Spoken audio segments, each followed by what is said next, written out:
Hello everybody and welcome to the campaign finale of the Demethrin 5. Say hi guys. Hi guys. Hi guys. This is a story now within its sixth and final session.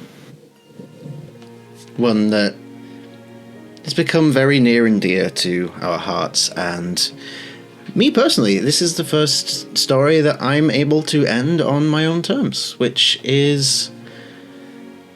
Ooh, it's a lot of things. But we've plenty of time to get emotional later because it's the finale, so... We did it, guys. We're the first party to survive in Rodania. Maybe. Unbelievable.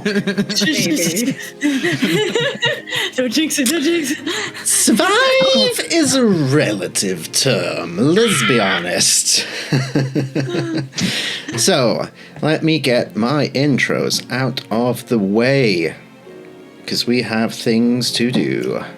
First of all, the chat commands... there we go. They do work. Please use that link in the chat right now to support two wonderful creators. The first being our dear John, Phoenix Iwaki, who is an affiliate of The Other, which is Sirenscape. They are the audio platform that provides audible goodness such as we use on QuestJunkiesUK. You can be a Super Siren subscriber. You can even get a free trial if you're not sure at first. They have over 1,000 different musics, ambiances, sound effects, Wilhelm screams, sad trombones, the whole sort of ba-dum tsh when the bard makes a joke. You know, it's all there. You can use it. And you can, what I like to do with it, you can use the interface to upload your own stuff. So you can support independent third-party content creators that make music, like we do, with people such as Travis Savoy, Michael Gelfie, Hunter Rogerson, Tabletop Audio, The Seventh Midnight, Cullen Vance, and Scott Lee, amongst a plethora of others who we love to thank every single time. We also have this wonderful character art on the screen right now from our fantastic character artist Aviv Orr, who has worked with some incredible clients in the past, such as Dimension 20, Critical Role, Wizards of the Coast, yay, Acquisitions Incorporated, and now QuestJunkies, which is wonderful. And we have some new art coming from Aviv for our new Wildman campaign that you might hear about at the end of the stream. I don't know. We'll see how much I'm crying. But yes, you do send Aviv some love, and also send some love in the chat right now to the wonderful Pat Toons, who did the art of the battle damage Demethrin 5 that you saw on the starting screen earlier on. A wonderful artist and a very, very dear friend of mine who is part of our main campaign and who has been a friend for many years now. And yes, has always done art for me, even before the times when I did D&D. So, much love to you, Pat. So, we also have our community Discord. As they say in Draconic, it's all about the Kizu and the Kizuna. The scrapes and bruises and the bonds between us. Hell yes. We also have a community Discord, which the link is in the chat there. Please come and join us if you would be so inclined. You can be amongst the first to hear all our latest news and announcements.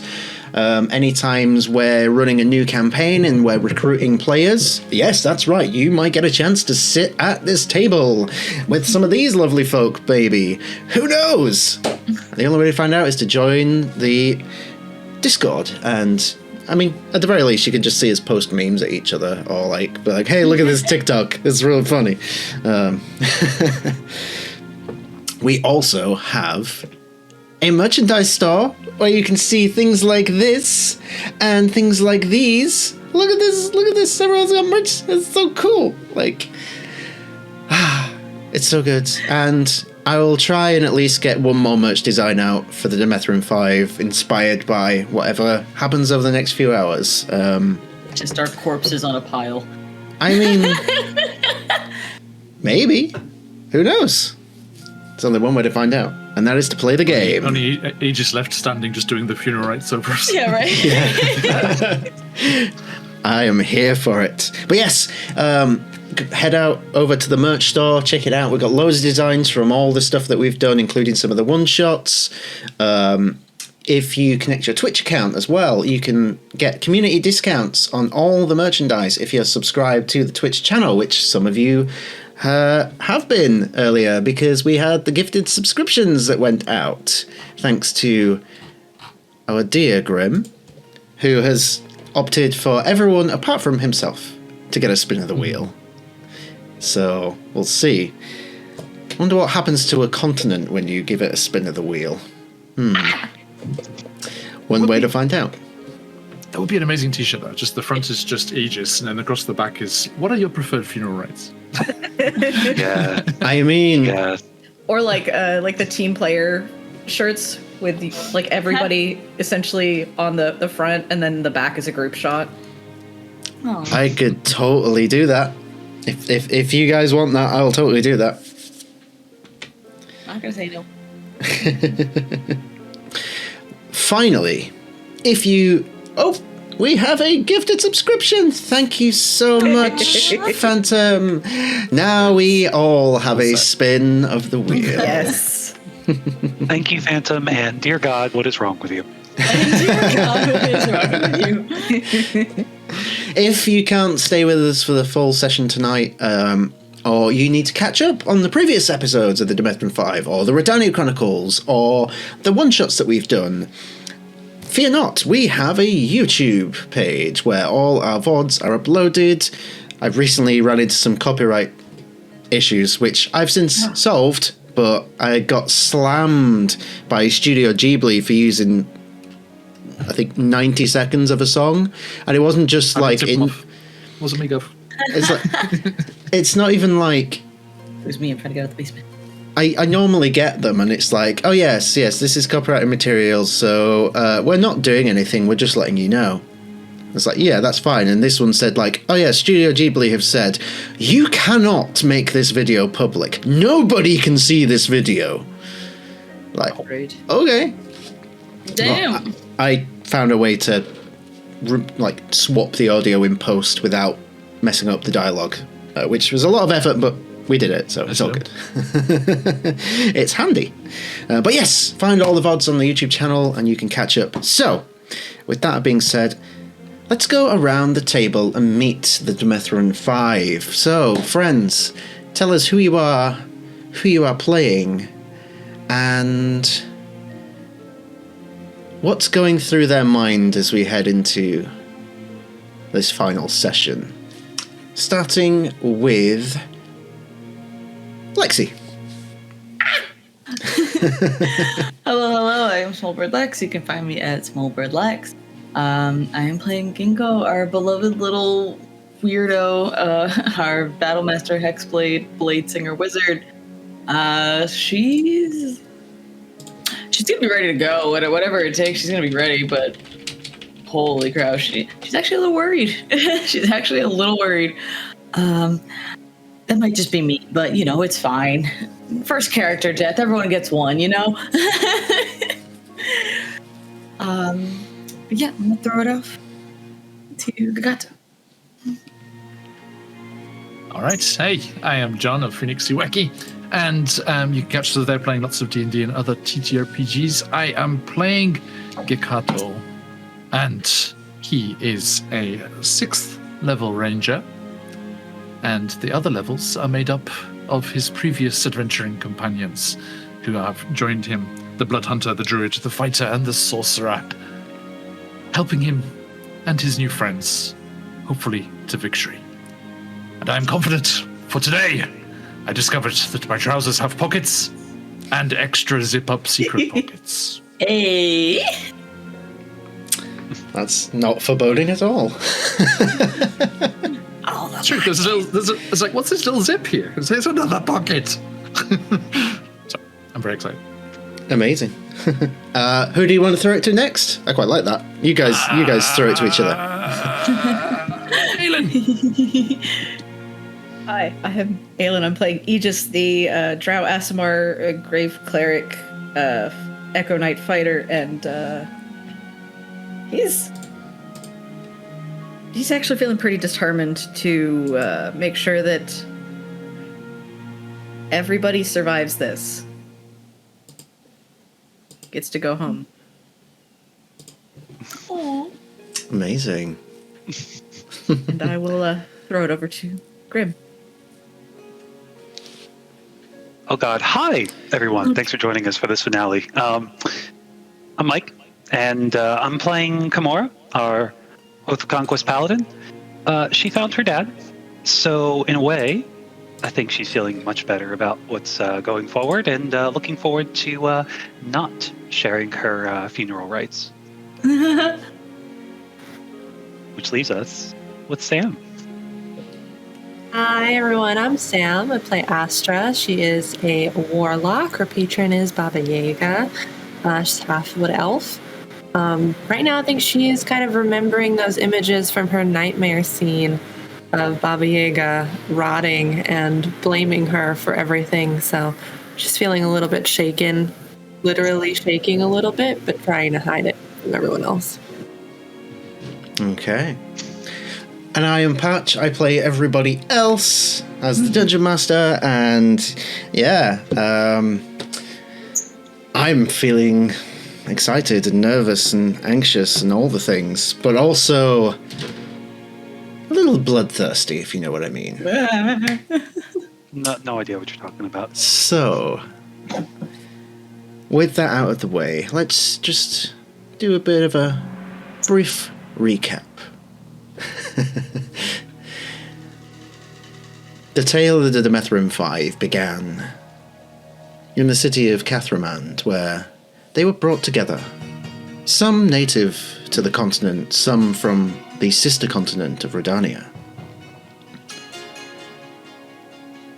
They were brought together to investigate this corruption that had taken hold of the lands to the north, led by their guide, Gekato, an individual of many different worlds who had scouted the Northlands more than most and would prove to be a very effectual guide heading forward.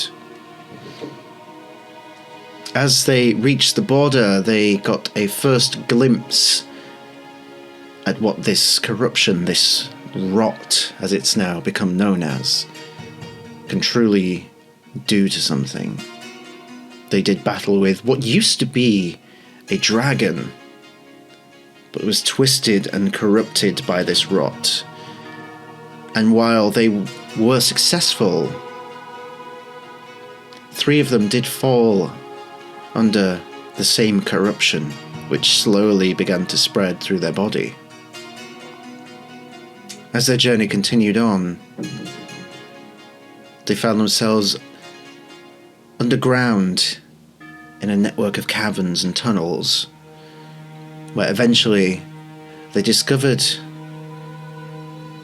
the ruins of a camp of some sort, next to a large broken jewel, which seemed to repel the rot.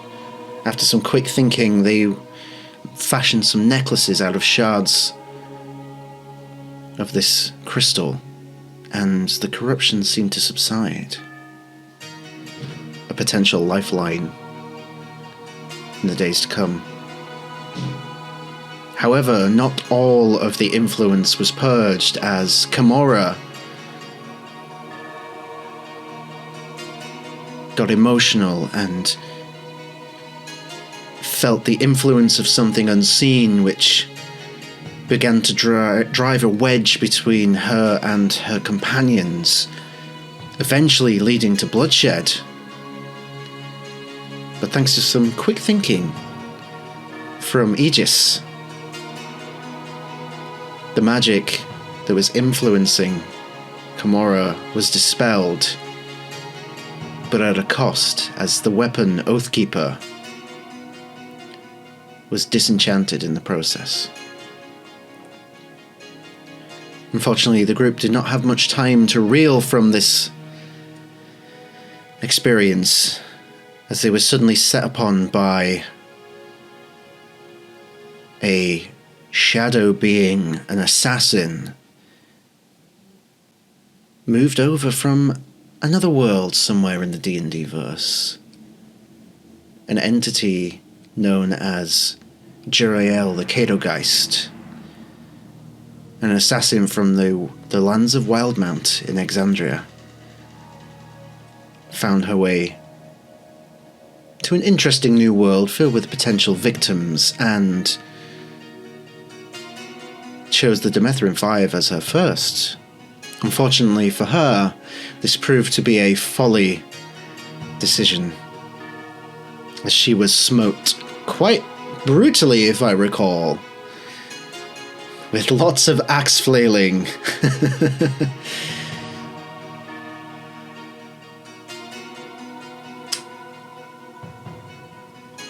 And then the group bunkered down for their final rest before the days to come. And throughout this adventure, they had each been experiencing visions in their dreams, nightmares, premonitions maybe. The answer's always uncertain, but through these visions they learned the foe ahead of them, the reason they are there to end this corruption, as a titan named Demethrin, suggesting that the very ground that they stand upon, the continent itself, was once some sort of horrific titanous beast that has slumbered for generations and now begins to stir as something or someone attempts to awaken Demethrin. We rejoin the Demethrin 5 following their long rest, still in the cavern with the crystals. Kimura waking up after a vision of reuniting with her father and pledging a new oath to the blade, instilling it with newfound power. A reawakened weapon for a reawakened hero? We'll see. Oh, we have player inspiration for DM's Choice from Myrat the Pirate. Thank you, Mai. Everyone has inspiration at the moment, but I will dish that out at some point over the remainder of the session. Thank you for that. So, Demethrin 5. We rejoin you after Kimura has presented with a flick of the wrist as Oathkeeper, reawakened, now just magically appears in her hand with a faint glow to it. A renewed weapon. The floor is yours, my friends.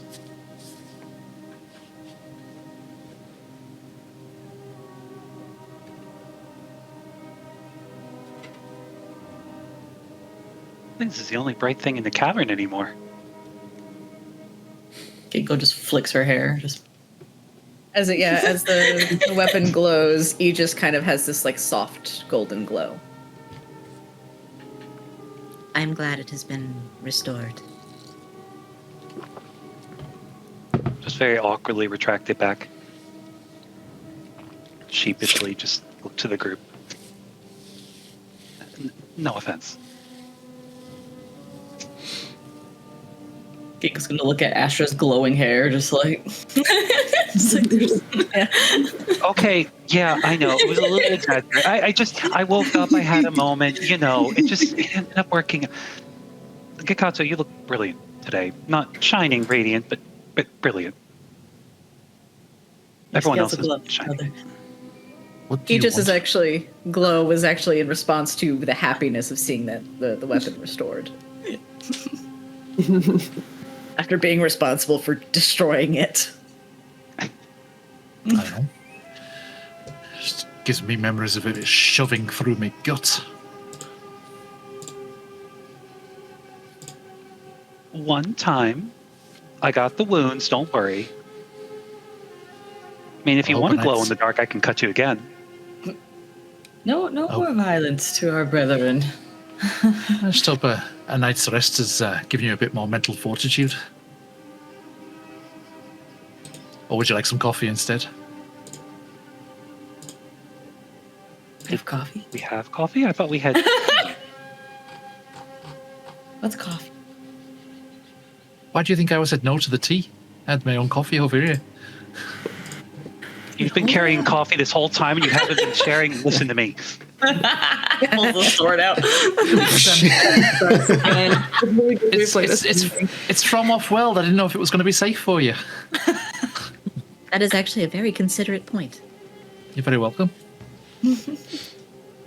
I have nothing but your best interests at heart. I swear.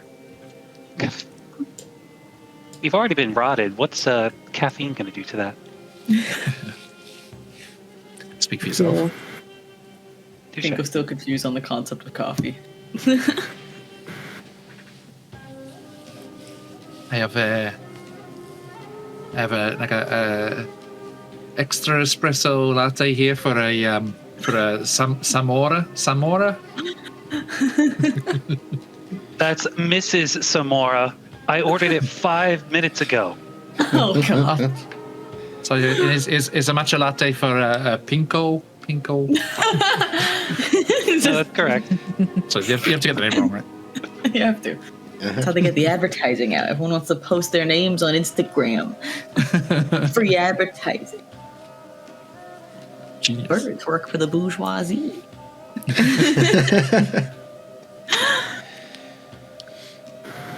So, what do we do now? I don't know. I was thinking about the whole chain of restaurants and coffee shops called Guitar Bucks. Oh, God. Are you looking to franchise? Gikato, if you're looking to franchise, I've got a perfect place in Catherman for you. Multi-planar, my friend. You've got to think bigger. Ah, shoot. That's right. The Radiant Citadel. You get a satellite one there. You should put one on the ship called the Void Scourge. Oh yeah, caffeine's what they need. Yeah.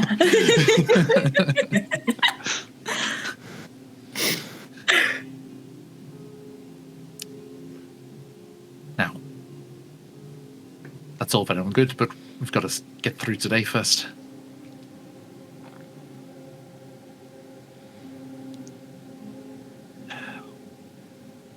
How do we get Indeed. through that door, and what do we think's on the other side?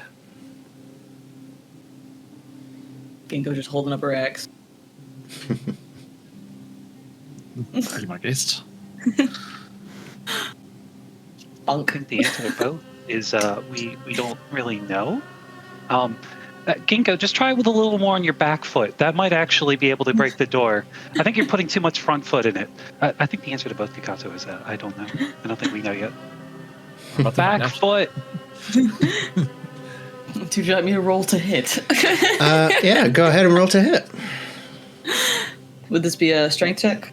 Has anybody tried the pull Just a option? roll an attack. Just have we pulled? Ginkgo's gonna stop mid swing to just like wiggle the handle. That Gary Larson cartoons like School for Geniuses. It's just like someone just leaning against the pull door. Mm-hmm. Yeah. You twiddle the handle and the door pulls open. He's like, oh. You're a genius. Just puts her axe away. Looks like someone's waiting for us. Well, it'd be rude to keep him, eh? Astra, have you any auguries, any reading of the bones, raven feathers in cat's blood or something? I don't know. Is that grandmother of yours worth anything? I'll be completely honest, I haven't seen any signs from her since I've been here. Other than Well, that's it. It's decided. We survive. I'm staying here. A whole world without Baba Yaga messing around with it. I'm sure she's aware, and she's here. She's just preoccupied at the moment, I imagine. Oh, in which case I'll wait, because then she'll come in and mess the place up and it'll drive the prices down. There we go. Keeping rent low. Modern thinking requires modern solutions.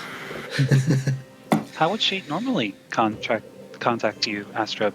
Is it through augury? Or The contracting's finished already.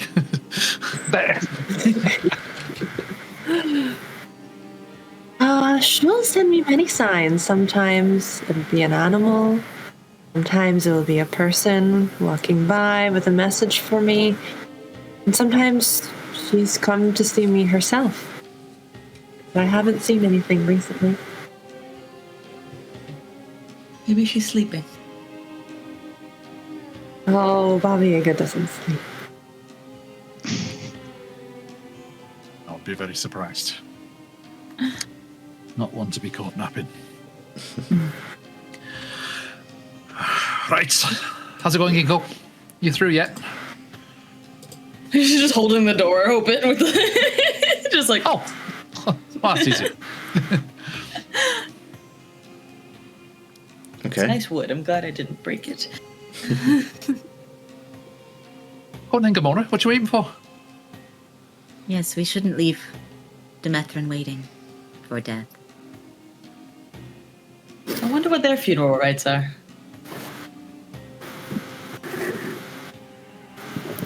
Burial at Guess sea. we'll have to ask. Long overdue, it would seem. If he just gives the final blow, it's just like, what are your funeral rites? Yes. Please, Patch, we're begging you. We'll see how this goes. I'm rarely the one to get the how do you want to do this, so I'm happy with that. Is this primordial voice? There's this beautiful orchard near Ocean's Rise. I've always pictured.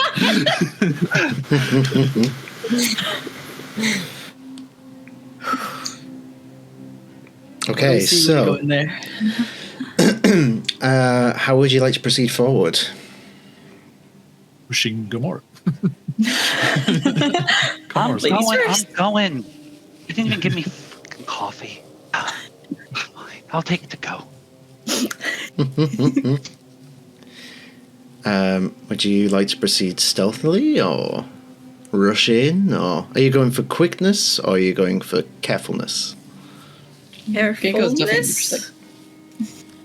Okay, so let's have a group stealth check from everybody, pretty please. What do I got first? So sorry in advance. I get a +2 to stealth. Yay! Oh, well, that was a 16 on the die, so not too shabby. Okay, 13? okay, 22. 22. 28. I'm sitting here thinking my 16 was cool. That's just roll. clunkily following behind. 13. 13. Okay, We're together then. that's not bad. So, you push forward reasonably carefully as this passageway now leads into a temple, an ancient temple. The architecture is completely unrecognizable. This looks older than you could even imagine existing. And as you're progressing through, there are intricate carvings all along the walls that seem to tell a story in pictures. There's elements of language that you don't understand, but the pictures seem to tell a story. And as you're walking through and you're reading, it seems to be a story of a man who planted a seed one day that grew into a creature. The creature lived and died as things do. I'm getting a bit of background noise from you, Sam. Can you go on to push to mute, push to talk, or whatever it's called? Thank you. The creature lived and died as things often do. But even in death, the creature continued to grow. And this form that it took on upon death became the first rot in this world. And eventually it was sealed away in a temple that looks very much like the one that you're standing in now. And the remains of said beast, hardened over millennia into stone and rock, forming a continent. Demethrin. You continue deeper and the story does continue. It shows the sealing ritual. It shows an altar that looks quite familiar, one that you have seen in your shared visions. It also shows a familiar necklace, gold, inset rubies. It shows someone lashing out at the necklace with a blade.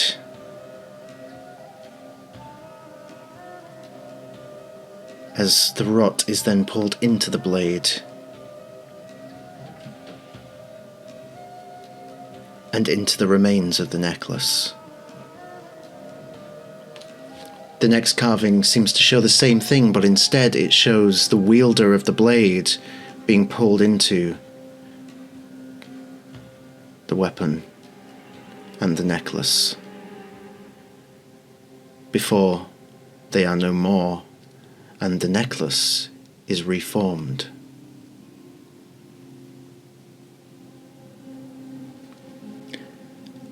Kimura, this weapon looks familiar to you. It's a tall, jagged glaive. You'd know that weapon anywhere. That's how you tried to do it, Dad.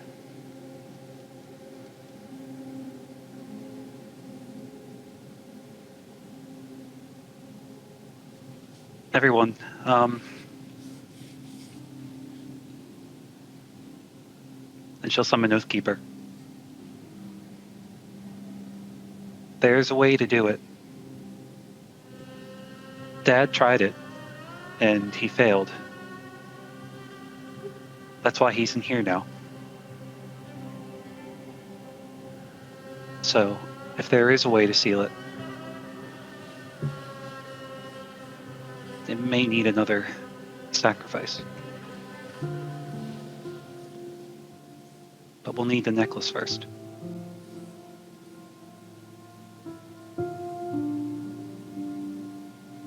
Was stolen. No. There was one in our dreams, wasn't there? Was it you, Aegis? I remember seeing it. That has to be the one then. Who We're had it, halfway Aegis? through this puzzle. Sorry, John, will you say that again? Who had it? Just to clarify with the DM, was it in my bag? It was. I thought Kimura was wearing it. And So, Kimura did have a necklace which was stolen.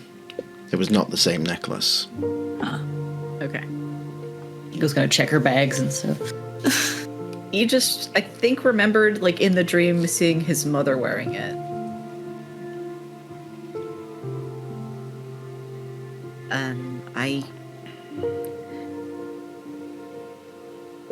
The one who's called Demethrin was wearing it when wearing my mother's face.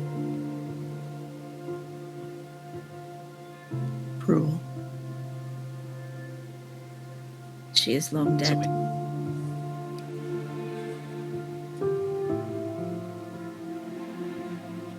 Just the rest, I'm sure.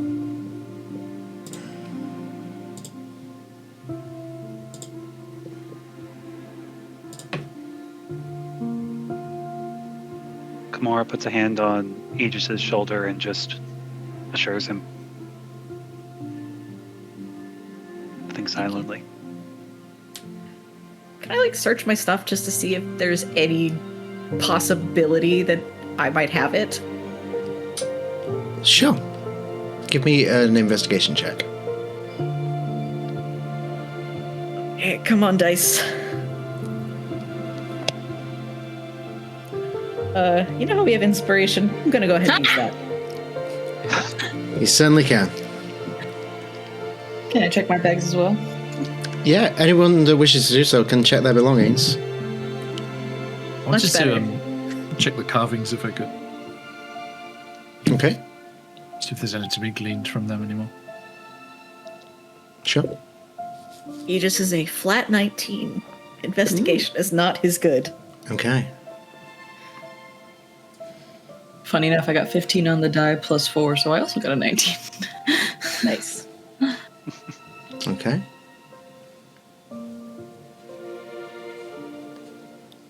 So, you all hurriedly look through your belongings. You don't find anything other than what's already there.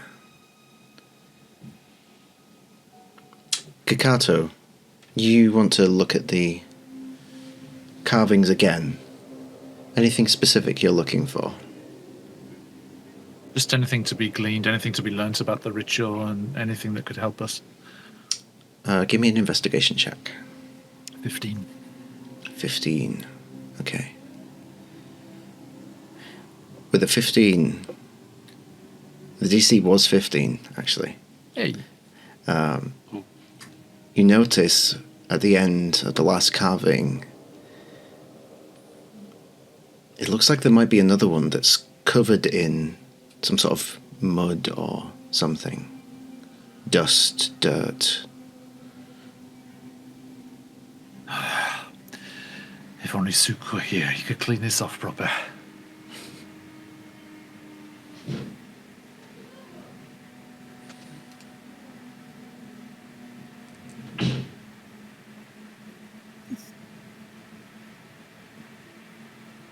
Ingo's just gonna be brushing dust off, trying to read more. Does it look like celestial? It looks the same as the others. Just an additional one at the end that was previously hidden. And as you eventually clear it off,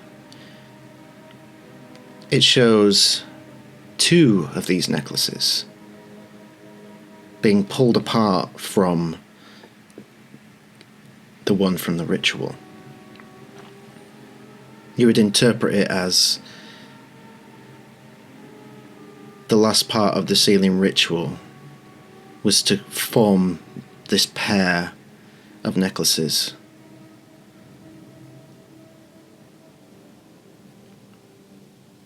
From the first. Ingo's gonna turn and just relay that to the group.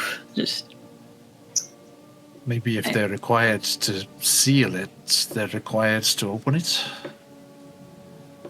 Maybe whoever that fucker was that we saw in our visions has got him. Maybe we can steal it? Could I don't know how much time we're going to spend here, but if we are going to spend at least an hour, could I cast Comprehend Languages as a ritual to try and get the details of reading it? If you wish to spend an hour doing that, you are welcome to do so. I want to ask everyone else. Do you want to go through it quickly, or would you like to get more details from this? Is I there think any the ritual seismic cast is activity? only a 10-minute 10 minutes. cast. Yeah. Yeah. Not It an says hour. an hour. It lasts an hour. Well, that's an hour. Okay, sorry. All right, it's that's- 1 minute to read one page of text. Okay. Okay. So you use that to read the language for the first few sets of carvings, and it more or less spells out what you see in the pictures that are carved in. There is no specific additional detail unveiled, just very flowery language. Almost like a Shakespearean-esque way of depicting it.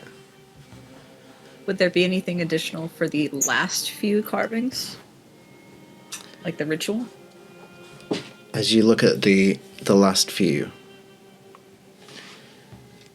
it says, 1 becomes 2. The 2 must remain separate. For if they become 1, the beast rises again.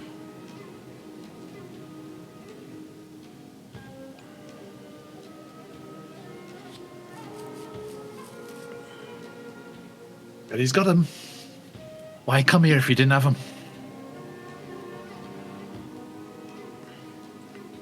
You start to feel a tremor in the earth. They've been happening periodically over the last day or so. But here, it's much stronger and more frequent.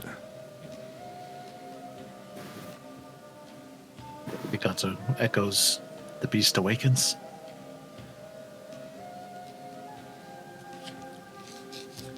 Let's press on. There's nothing else here. Good. I can't wait to put this thing to bed. What was that? Go, I'm sorry. No, I said the same thing. I was like, it's my permanent sleep. Yeah, only dreams now. Only No. It's around about this time that in the shadows ahead of you, Gikato and Aegis, with your unreasonably high passive perceptions, you hear the sound of several footsteps approaching. They seem laboured and unnatural. Quickly, everyone, hide. Quiet.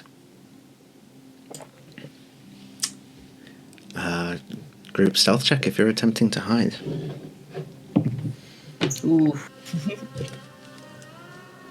19 on the die. Plus 2, 21. 21, 22. Oops. 22. Natural 20 for a 29. Hey! Just a 19 this time. You're Okay. just invisible. Just where to go.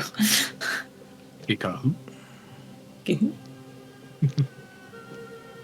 Never heard of him. Oops. 12.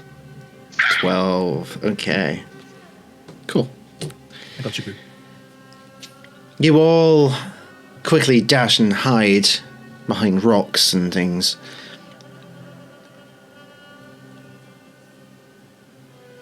And as you do, you see a group of corrupted figures begin stumbling out, almost zombie-like. Laboured steps, guttural noises emanating from their forms. They seem to move in a pack, and then they stop as they get a certain distance. Another group approaches, and another group approaches, until the pathway ahead is now filled with these corrupted people, and you now get a good look at them, or at least what they used to be. They are drow. Men and women wearing basic clothing, but riddled with this corruption. Their eyes glowing a bright red, a crimson. And as they stop ahead of you, they don't seem to notice you, but they're responding to something. And from the shadows further ahead, you hear a voice call out. Come now, champions of Cathramand. Come feed your blood to the rot god. And you hear a click of the fingers echo off the stone as the drow begin to rush forward. Friends, we have a skill challenge ahead of us. Before you lies a horde of corrupted beings, and as they rush forward, you start to see some of them are not humanoid, some of them are beasts. Ones that looked like they were once panthers or lions, bears. I'd like to ask each of you, please tell me how you would utilize your skill set to defend yourself as this horde approaches you at rapid speed. And they are coming directly at you, even with your hiding spot. Just skills, right, Patch? Skills, yes. So you tell me which skill that you have, like something you're proficient in, for example, and how you want to employ it, and you'll get to make a roll. Okay. If you guys don't mind, I'll go first on this one. I will summon Oathkeeper horizontally and use a strength check to just hold the horde back with as much force as I can. Okay. So, give me a strength check. I'd like to throw my hat in the ring for just next, if that's all right. Okay.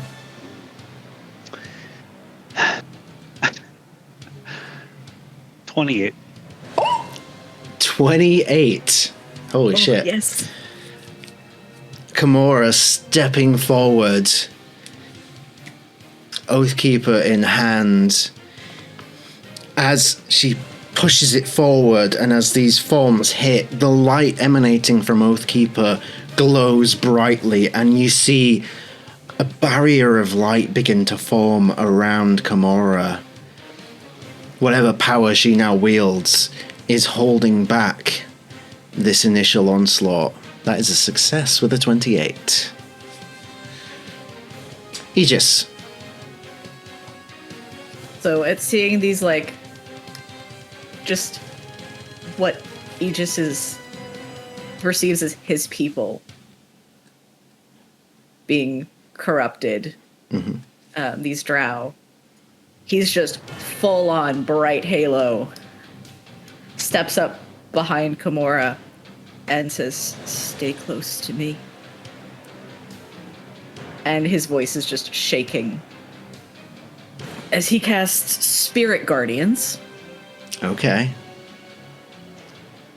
Pushing out this, like, radiant... Well, I say it is radiant damage, but just these, like, black shadows that envelop around the area in a 15-foot radius. All right. With these And he's going shadowy... to attempt to bolster Kimura. Okay. I'll say with that is an automatic success. Using... I'd like to think you're pulling from the shadows ahead of you to harness this shadowy spirit guardians. Bolstering your defenses as the next wave of hits, they too are repelled for now. Who would like to go next? I'll give it a go. What's the terrain like to either side of the way forward? So you have maybe 30 to 40 feet width of the sort of tunnel ahead. There's bits of rubble here and there. It's all rock and stone like everything is in this sort of continent. You're very familiar with it. Okay.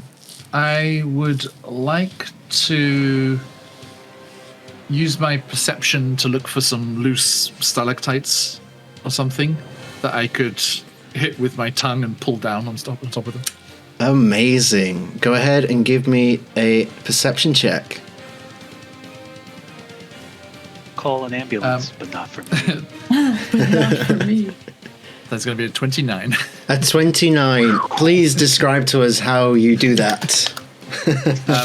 Okay.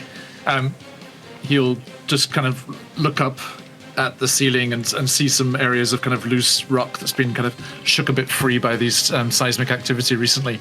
And then he'll just go like gecko style up the wall to get within range, and just the tongue just goes out and yanks on a bit that just kind of sets off a slight chain reaction, and a large section of the ceiling just goes down on top of it. Amazing. Next. How big is the room? It's about 40 feet wide, and the ceiling goes up quite high. Damn.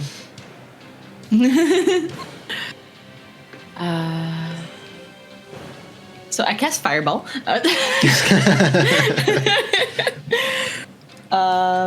see. Did you have an idea, Astro? Because you can go ahead of me. I'm still like... I have a very strange idea. Okay, so Okay. I don't know if this is going to make any sense. I don't even know what skill I should do as a check for this. Let's talk about it. But, okay, I have the gray bag of tricks, and I just rolled a d6, so d8, and I got a 6. So the giant, I can like pull the giant badger out of the bag, and then the giant badger, I think it can burrow, it says 10 feet. Could I just like find a hiding place and burrow in the ground with this badger? Give me an animal handling check. Oh no!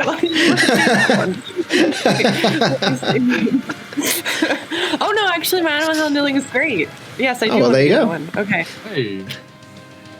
Oh no! I rolled it. Okay, is it 14? A 14. The badger looks very concerned, but does oblige, and burrows like a 10 feet hole for you to hide into if you wish. Okay. With the badger. The badger is protecting me. Yeah. Okay. So you jump in and then wedge the badger in the hole in front of you. Yeah. It's like back legs are sticking out Winnie the Pooh style. That's a... I don't know if that... Is that a success? I'm not sure. It's... I like it. Okay, For some reason, cool. Big Carter's up on the wall going, mushroom, mushroom. Yeah. Wait, can he burrow a hole in the wall? Oh, instead of the floor? I don't know if that makes it any better. If you like. Yeah. Yeah. Okay, so you are... Oh, yeah. You're 10 feet deep in a wall with a badger as a cork, essentially. All right, cool. I'll allow it. Okay, what you got, Ginkgo? So I was joking about Fireball, but if she does shoot it forward instead of down, would we be able to do 120 on a wall instead of on the floor so that it doesn't affect her friends? You can say no, obviously. I will say give me an Arcana check. What do I got for Arcana? +4. We'll see. 17 on the die, +4, so 21. 21, okay. I'll say that's enough. Yes. You're just gonna see Ginkgo just inhale. And just like her father, just fireball straight from her mouth. Just shoot it right at the wall. Try and like like towards this entire set of creatures, just trying to hit the back wall and get anybody in between.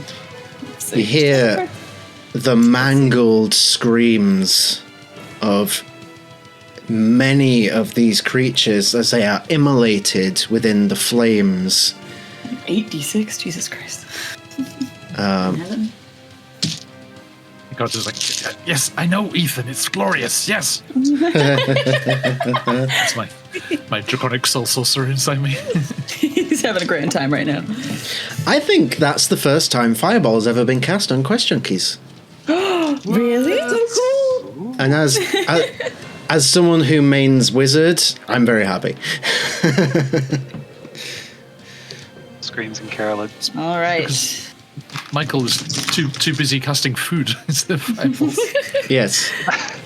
Cast meatball several times. Yes. Another fireball. Get these 8d6s. Go for it. All right. 4, 5, 6, 7, 8, 9, 10, 11, 12, 13, 14, 15, 16, 17, 18, 19, 20, 21, 22, 23, 24, 25, 26, 27, 28, 29, 30. It's 30 points. Okay. I'll say that in this scenario, 30 is the amount of these creatures that you incinerate with this fireball. You hear the mangled screams and you smell the burning flesh. It does open up a sizable chunk ahead of you, but further ahead you hear fast footsteps of more approaching. I'll say at this time, you continue holding out with your various means.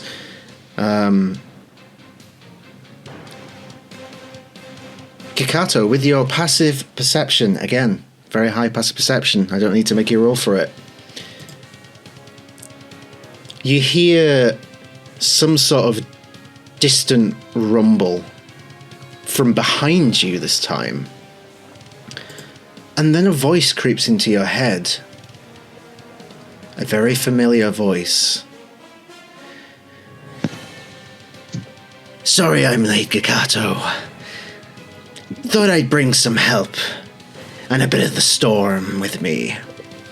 As the wall behind you completely blows away and there is a ray of light streaming in from this hole as we see descending into the room a large dragon that Ginkgo recognizes. Daddy's home. As Ginkgo's father, which you are welcome to describe for us, descends. Oh, Dad. If you've seen gold, you're lying. Dad comes in the most glorious, shining gold you've seen in your entire life. Every scale almost glowing with how bright and iridescent everything is. He is massive, as big as it possibly could be in this tiny room. He has beautiful, beautiful bright eyes, massive teeth, horns to high heaven, and he looks regal. As regal as a dragon could look. And as he descends in, a large breath of flames emanates from this dragon, clearing the path in front of you. That's a fireball. I was trying, okay? And as the two footsteps land, with a heavy footfall, the little glowing form of Sook flies down to Kikato's shoulder. That's not even the best bit. As a few individuals jump off the back of this dragon, one staying on the dragon but laughing maniacally as we see young Lyle. I'm murdered a dragon! He lives! Lyle lives! That bastard. Oh, Lyle. But a group of like silhouettes leap off the dragon and begin slashing into the remaining drow around you. And as they come into view, again, Gakato, you recognize these figures. A young gnome girl striding aboard an eldritch cannon on legs. You see a tiny Felice barbarian wielding a giant great axe with one hand and hurling javelins with the other hand, laughing maniacally as she rages, and almost pirouetting into battle, we see a very regal-looking Ergenasi monk who, like, cartwheels his way over to Gakato as you recognize these to be another adventuring party that you ventured with. The one that brought you to these lands. As you see your dear friends, Io, Chiyoko, and Beatrix have joined the fight. Io runs up to you. Glad we made it. Look, you guys got stuff to do. We can hold this off. Holy shit, that's a dragon. That's amazing. We'll clear the way. Well, come on, Mayo. Must be nice to be back. Ah, you know, it's like I never left. And you notice at this time, when you look at Io and you look at the others, you can see that corruption has taken hold of them already. But they seem to have bolstered their resolve enough that for the time being, they are able to assist you. We got this. Do you got this? Oh, yeah. Now that Sook's finally back. He never was one for fair skies. Well, when my captain comes a-calling, I always answer. And he turns, he's like, Chi-Chi, come on, leave some for me, all right? Stop making corrupted kebabs or whatever you're doing. And he leaps into battle. At this time, there is another rush from behind you as a horde of soldiers from Cathramand come bursting in as well. It seems for the time being, this horde is being pushed back, and a way has been opened for you to continue on. Kinko's gonna run Wanna- over your dad first. Just hug his leg. And then Yes! You've done brilliantly, Gink. I heard that fireball. That was wonderful. I've been practicing. Yes. I can see. Now, go be a hero and let me deal with these filth. Mora, Alicia. No fair. You're getting a freaking head start with your damn coffee. Just charging. Kinko. Kinko's running. Kinko. Grab Astra. She's behind that badger. She just grabbed one hand, just pulls her onto her back, and then just goes forward. Oh, I thought we were fighting. I didn't realize we were fighting. We're skipping the fights. Let's go. Okay, so you all gather back together and you begin running through as the room is now filled with allies who are holding back this horde. And you dash through. And there's you can see lots of caverns as you run through, tunnels where these hordes have seemingly come from. And eventually, the corridor opens up into a familiar looking room with a familiar looking altar. The one from the dreams that you've all been having. from the very beginning of this story. Standing at the head of the altar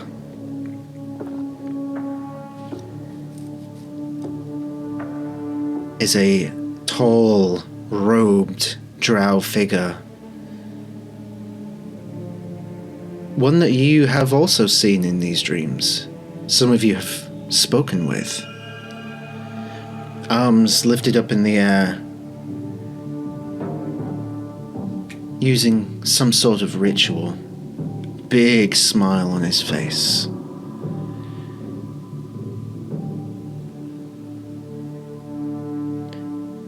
As you approach, he stops. He looks at you and starts laughing. Come to save the day, have we?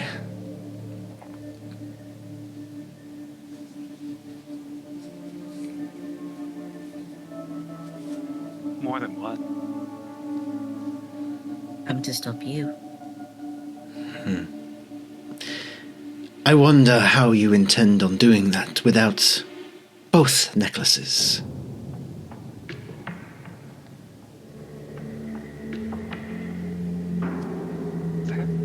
Dude, I thought there was only one. That's what's going on. Yes. I suppose you should have investigated your small feline friend a bit more thoroughly when you met him in the wilds. Oh, And you think back, and you didn't notice it at the time, but now you think back, there was a gold chain around his neck. Whatever was on it was hidden by his clothing.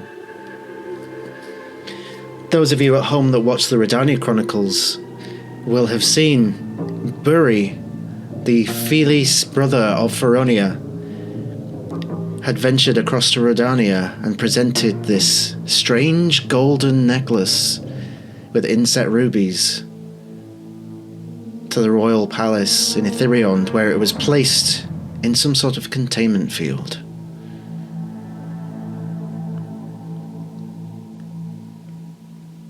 Means you got that all the wrong way around.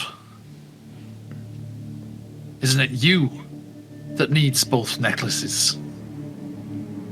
I think we're quite capable of stopping you without any bloody necklaces.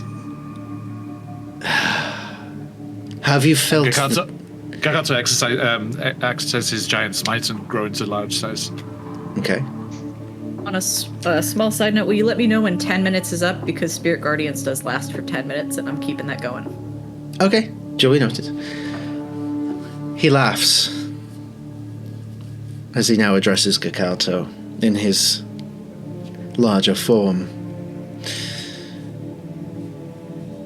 Yes, of course, you are correct. The ritual to awaken Demethrin requires both necklaces, which is why it was very fortunate that I had them.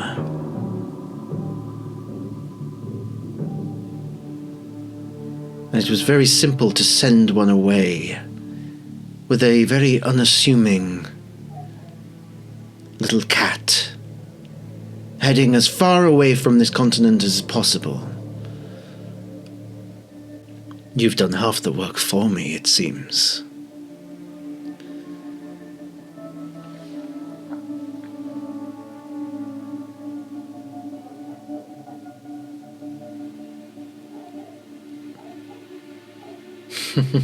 Stunned with silence, I see.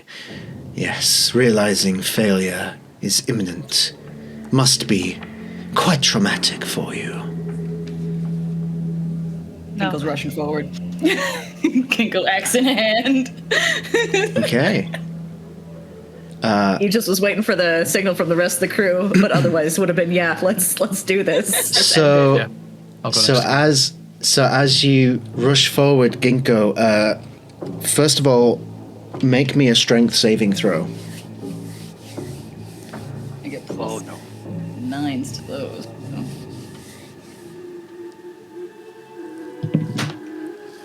12 plus 9 is 21. No, Okay. 22. Yep. I was like, wait a minute. You're right, 21. Yeah, 21. okay. I was like, wait. Okay. Good. Math. So, Big bad. as you rush forward, he lifts his hand towards all of you. And you see like this blur in the air leap forward, going through Ginkgo, who narrowly avoids it. I'd like everyone else to make a strength saving throw, while Ginkgo, please make an attack. All right. Let's.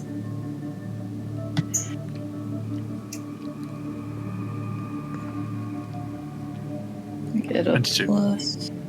22, okay. I was sticking at Ginkgo's shoulder. 24. Oh, so you were going with? I ran with, yeah. Okay, that's fine. Everyone else? I got a natural 20, but I have a -1 on my strength, so it's 19. Still a natural 20. You've got to let them fly. Yeah, absolutely.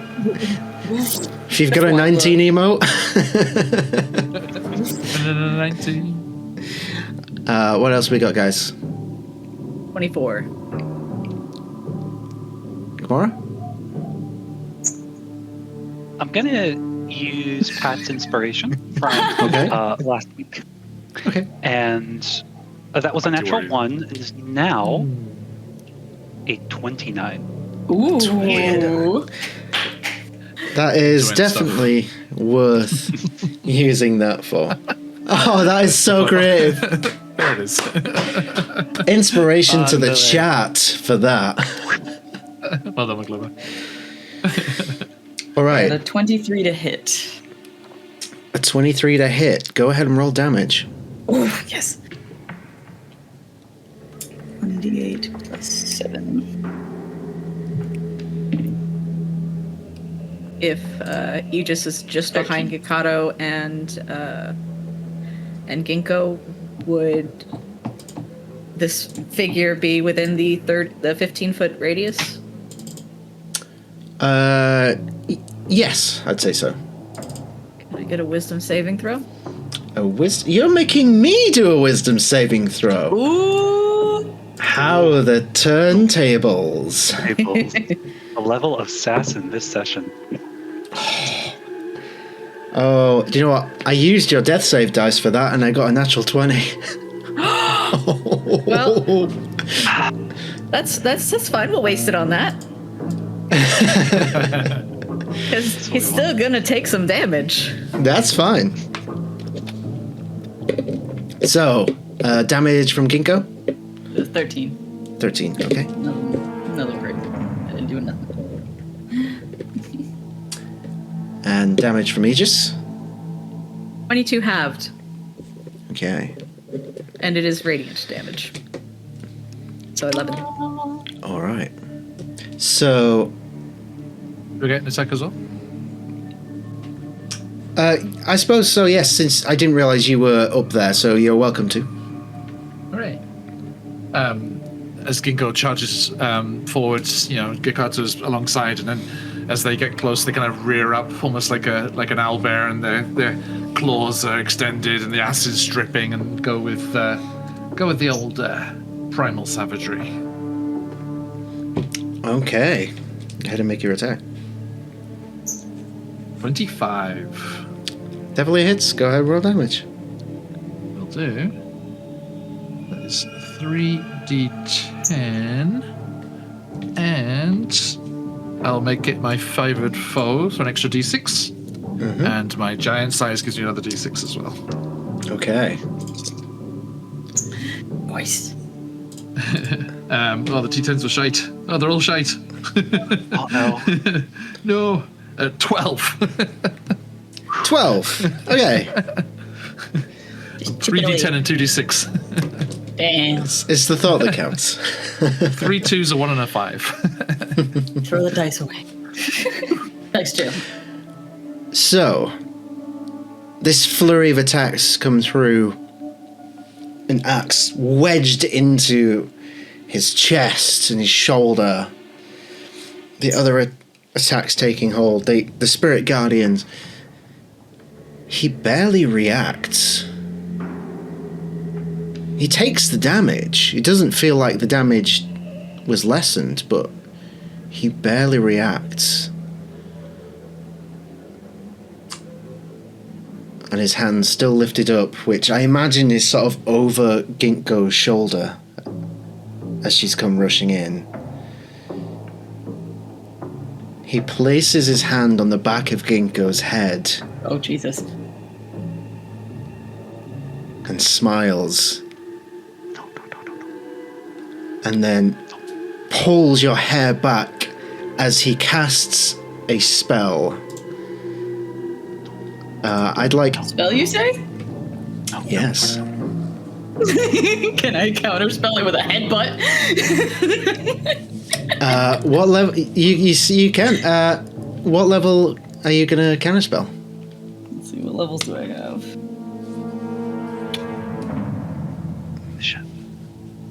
Succeed this. Come on. I got third. Third level counterspell? Go ahead and roll. Yes. Come on. Oh, wait, no, it's fourth. Wait, where's my third level counterspell? Oh, no, it's right there. Never mind. We're good. So you fourth level. No, I'm doing third. I need to Okay. save that fourth level just in case. 18. 18.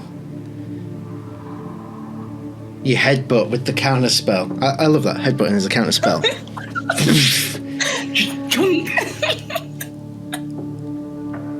The energy leaving you as this counter charm begins to take effect and fizzles. No. The counter fizzles. No! Damn it! Oh no. Because of the nature of this, everyone please make one more strength check. Ginkgo, please make yours with disadvantage. As you are the center of this. No, strength save, sorry. Okay. 24. 24. Also 24. 24. Well, 12. Yeah. Okay. I got 24 or 28, so 24. Okay. I got +9 to my strength save, so what's- thank God. Is that 4 24s and a 12? What'd you get? 30. A 30. Okay. Cool. So that's 4 successes, 1 failure. So as the spell takes hold, in a 50-foot radius centered around Ginkgo at the center, you all feel this tremendous pressure that pushes you down into the ground. You feel this magic coursing through your body as it attempts to remove anything magical from your person, from your hands, which you manage to resist. Unfortunately, Astra, whichever weapon you're currently wielding is pulled out of your grasp and falls to the floor. As you are pushed down prone into the ground, it feels like gravity is weighing down heavy on you all. I need to roll some damage.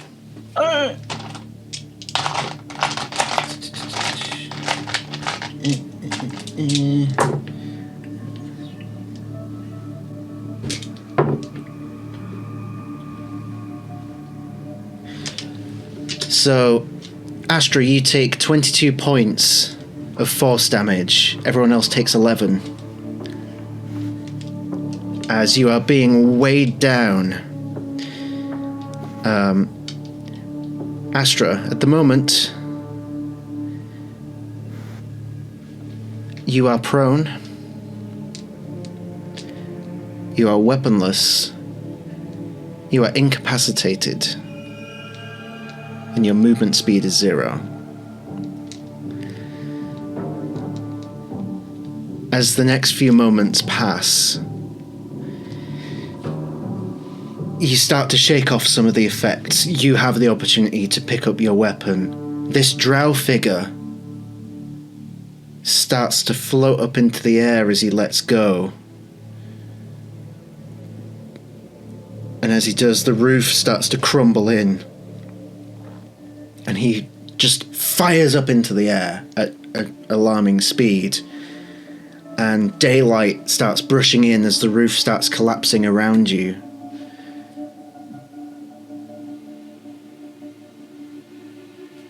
You all get to your feet, and the ground beneath you starts splitting and jutting upwards as you're all lifted up on makeshift pillars of stone that seem to be growing out of the ground. And as everything eventually comes to a stop, the dust settles, you look around, and you're outside.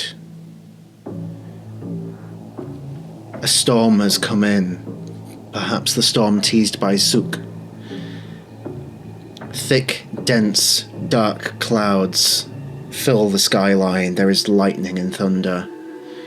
You look to your immediate surroundings and you see your companions spread out on various bits of jutting stone. Bits that remain of the temple behind you. Ginkgo and Kimura stand upon the same pillar. Behind them, the altar. What remains of the altar. And you look before you, and you don't see the ground. You see something which only Aegis has seen once before, in the vision that he had last night. A mass of this rot, coiling and writhing, hundreds of feet across, fills the ground and begins to glow a bright, fiery light from within. My friend's Demethrin is waking up. So it's time for us to take a 5-minute break. So, please do stick around as we get into what will be the last segment of this story. So please stay tuned. Much love to you all. Thank you for everyone who's tuned in. And we've had loads of follows. Thank you. I haven't been able to shout you out while we've been streaming because, you know, we've been in the story and that. But thank you everyone that's followed and stuff. We love you all. And we'll see you in about 5 minutes. Bye. Welcome back, everyone, to this final session of the Demethrin 5, this final segment. Thank you for joining us. What happens next, players? Just remember that I love you all very dearly. Same. Nothing good happens after that. I say that's all your parties, Patch. And it looks like there's been enough inspiration donated from our wonderful chat that everyone does have a round of inspiration once again. Amazing. Thank you, everyone. I got 2. Yeah. So, the dust settles as you look upon the changed landscape ahead of you. And below you, this glowing mass of rot that has expanded all across the ground beneath you. You try and look over to where Cathermand is in the south, and you can't see that far, but everything around you is rot. But why should I describe it to you when I could just show you? So, if you will keep your eyes on the stream, let's get the map out, shall we?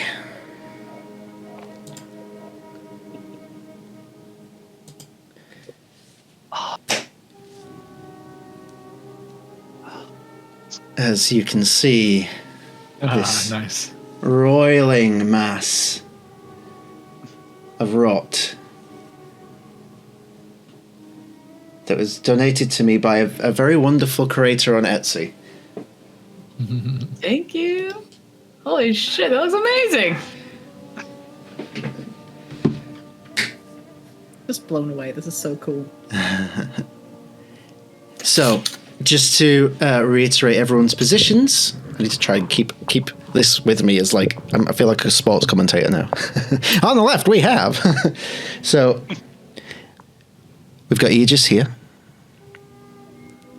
It's not the clearest. I need to get a new camera, but we have Gikato down here. Angle is the problem. Okay, you just Got Astra here. And then Ginkgo and Kimura at the end, and this large statue kind of thing behind them is the altar, or what remains of the altar. No sign of the drow figure. What would you like to do?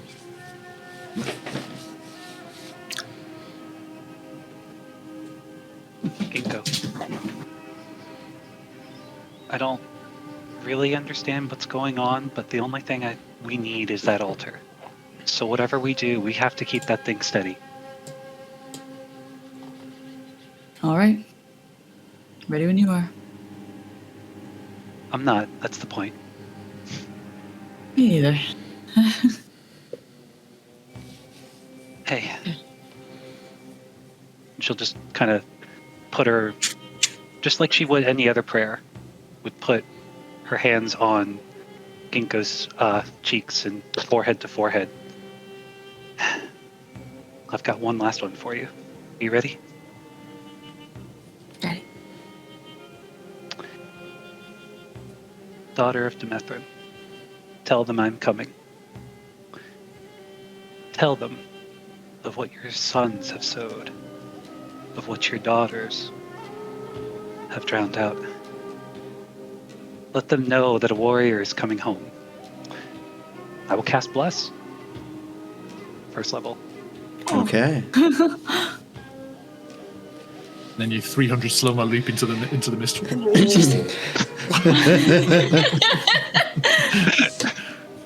Like, damn it!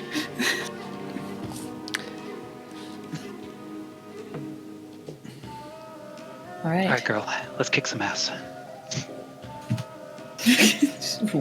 Wields her freaking axe. Beautiful and huge. Anyways. Anything from the rest of you? If Kimura's voice carries, Gikato will shout out, "Kick whose ass?" It's like just got this massive bow that's like unfolded. It's just like, he's fucked off, slippery bastard. Yeah, he just kind of turns to Kimura and just says, "We follow your lead." Slippery little salamander, isn't he, brother? Astra, are you still alive? I'm doing all right, I suppose. I could use something, and I have a single regular potion of healing that I'd like to use if possible. Sure. I could use a drink too. Do you have that drink stuff that made me play well? Just looking at Kimura, just like. So it's 2d4 plus 2, so 6 plus 2, so 8. So I just down a healing potion. Hey, Janasigua! Yep. Just in time. As you all prepare for whatever is to come, the ground beneath you all starts shaking again. But this time, accompanied by something else. A loud, booming, guttural growl that is almost pain-inducing to listen to. Demethrin is awoken. What happens next is rather unexpected. As this glowing form of rot you see ahead of you begins to shrink. Smaller and smaller. Cracks of thunder in the sky. As the glow from this rot gets brighter, and then a form starts taking place, jutting out. Limbs, teeth. The form becomes this monstrosity as Demethrin harnesses all of its power to take on a form consisting of everything it has corrupted over the millennia of its existence. As I take away the nice glowy thing, and I replace it with something a little different.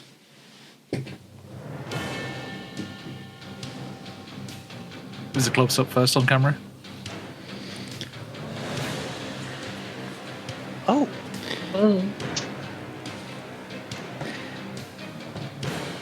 There are many elements of this creature that in some way, quite horrifically for Ginkgo, seem draconic.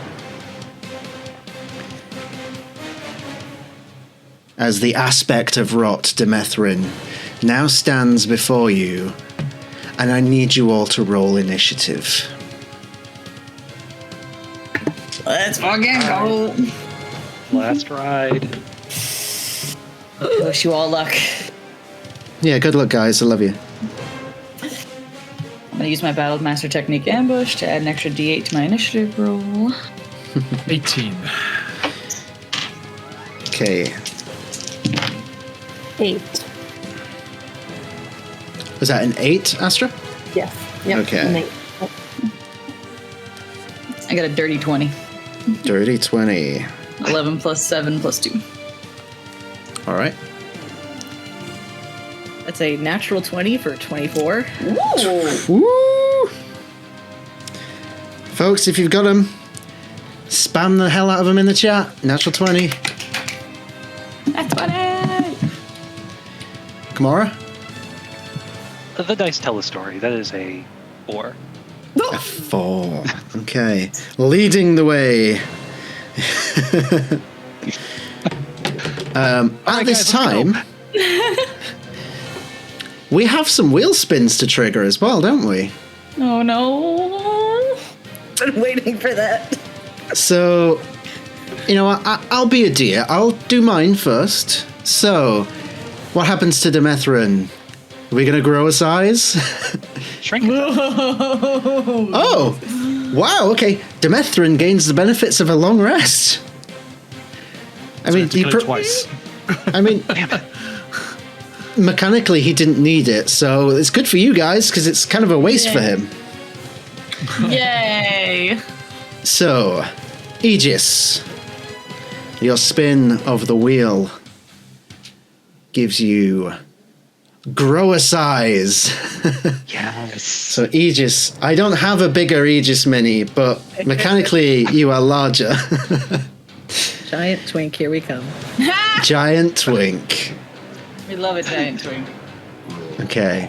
Gakato, you are already in your giant form. It would have failed. It would have gone by now. It's only a minute. Oh, okay. But it's fine because you have, all dex. So you have a dexterity of 20. Yes, we are saving your inspiration as it was DM's choice. I'm going to give it to someone at a particular moment where it would be most beneficial. So we'll see. I think, do I get +1 to my initiative roll? I suppose you would actually, yeah. So that would put you at 19. 19. It doesn't change anything. Just next one. Never know. Ginkgo. your spin of the wheel. A wild magic surge. Yes.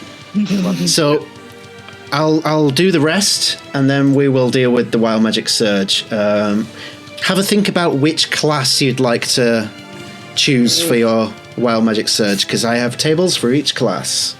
Okay. Kimura. Roll it. Surge. All I want is a surge. All I want is a surge. Oh shit! This is the first time this has ever got. Kimura. At any time of your choosing, you have a free natural 20. That is the most difficult spin to get, and you got it. Congratulations. So I feel like that is story 2. that is, yeah. I mean, Oathkeeper's new oath is powerful in your hands. Astra. Let's see what you got. You also grow a size. Yes. Exactly. So, all right. So please make notes of all of that, guys. Ginkgo, what class are we going to use? Wizard. Wizard. Excellent. My favorite class. Go ahead and give me a D100. Okay. That's not a 10. That's an 8. 72. 72. Okay, go ahead and roll me a D20. Oh, God. Oh, second roll's always good. 14. 14. Thank you. I will make a note of that. So, friends, it's time. Top of the initiative order. Aegis, what would you like to do as the creature now turns around? Do it this way so you all can see it. Ah, it has thousands of teeth. Oh, yeah. It's gorgeous and horrendous all at the same time. I love it. Yep. What would you like to do, Aegis? I'd like to bonus action. Oh gosh, I forgot what I was literally just looking at this ability. Harness Divine Power to get my spell slot back from the Spirit Guardians. Okay. And I would like to use my action to go ahead and summon my wings. Okay. Yes. Your wings. So you see these unfurl. 3 sets of golden wings with these pale silvery pink eyes just open. Okay. Any movement? Be not afraid. Except for Demethrin, you can be very, very afraid. You certainly can. I would like to, I guess, fly over to the altar. Okay, what's your flying speed? Flying speed is 30 feet. I'd like Okay. to just get, I guess, as close as I can. Are you you want to be up in the air as well? Hang on, let me look at the map. It's a bit difficult. Yeah.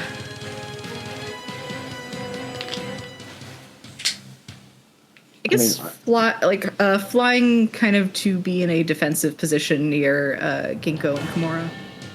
Okay, so what I'll do is, first time I've Just been as able to close as I properly can use get. these. You can get pretty close to them, so I'm going to put you here. Nice. So there we go. With Astra just behind. We just move that slightly. There we go. Okay. And That's that your action, turn? bonus action, movement, and I'm done. Okay, Ginkgo. All right. So I'm going to do a 3rd level Spirit Shroud, get myself some extra boost. And for my attacks, I'm going to do 1 regular melee attack, and I'm going to use Eldritch Blast for my second. And I'm also, we're going full ham. We're just going to do Action Surge and do it all twice. Okay. Also, a small reminder that anyone within 15 feet of Aegis gets a plus D4 to saving throws and attacks. Well, that's lovely to hear. Now good. you've flown over there. We get what? I will paste it in the chat, but basically y'all get kind of like a free bless. But wait, there's more. You guys are in my aura. I'm 13th level, which increases it to 30 feet, which means anyone within 30 feet also gets a +3 to all of their saves. Plus 3. Plus That's 3 supposed to be save. fucking lovely.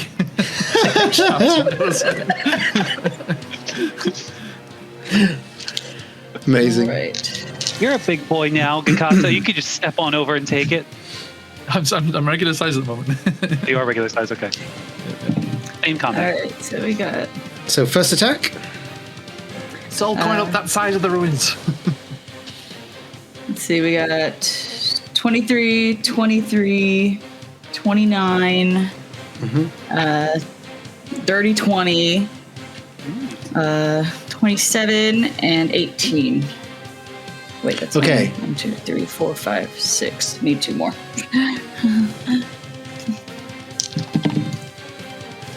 Another 23 and 25. Okay, 2 of those attacks don't hit. The rest do. Okay. So we'll say 2 of my Eldritch Blasts don't hit. Yeah, that makes sense. Alright, so let's see for damage. What kind of attacks are these? And my 2 of the attacks are just my battle axe swipes. So you're lunging towards it then, yeah? Oh yeah, I'm jumping. She's jumping forward with her axe. She's going to make 2 swipes. We got 2d8 plus 7. Let's do that so you can see. 4, 6, 10, 7, 7. Just move this so we can actually see. So those first 2 attacks are 21 damage, and for the Eldritch Blasts, instead of 4 of those, so 4d10 plus 4. 1, 2.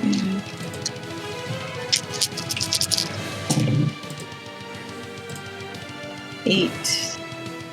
12, 15, 16, 17, 18, 1, 2, 23, 4, 5, 6, 7, 8, 39 39. for the Eldritch Blasts. Okay. They'll be placed. Your attacks strike true.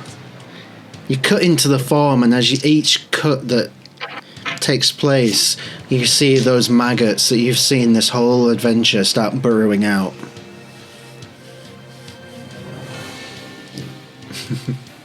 Anything else? At that point, if she's on top, she's going to stay on him. Just get ready to attack again. All right, cool. That brings us to Kakato.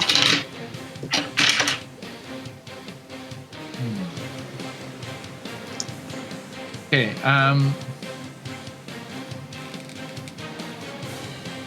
So yeah, bonus action. Giants might grow to large size. Mm-hmm. If I sacrifice one of my attack actions, will you let me do another bonus action? Yeah, why not? Thank you. Okay, so I will sacrifice my first attack to cast Hail of Thorns, Okay. and then pull back my large bow now and shoot at the creature. Okay, go for it. That is going to be 22. 22. Meets it, beats it. Oh god. Okay. So the arrow just goes up high up above it, and then just reaches the peak of the arc, and then starts dropping down. And as it does, it just into this huge hail of thorns and just peppers into the creature. I need a dexterity saving throw, please. Okay. I will be nice and say that none of the thorns hit Ginkgo. Dexterity save, that is... Ooh, that's not great. That's a 14. It only hits in a 5-foot radius around where it hits, so can I just aim for the back of the creature, like away from where Ginkgo is? So Sure. huge, right? He gets a 14 for a save. Okay, that fails. Okay. So it is D8, and then my D6s as well, and then the hail of thorns is 3D10.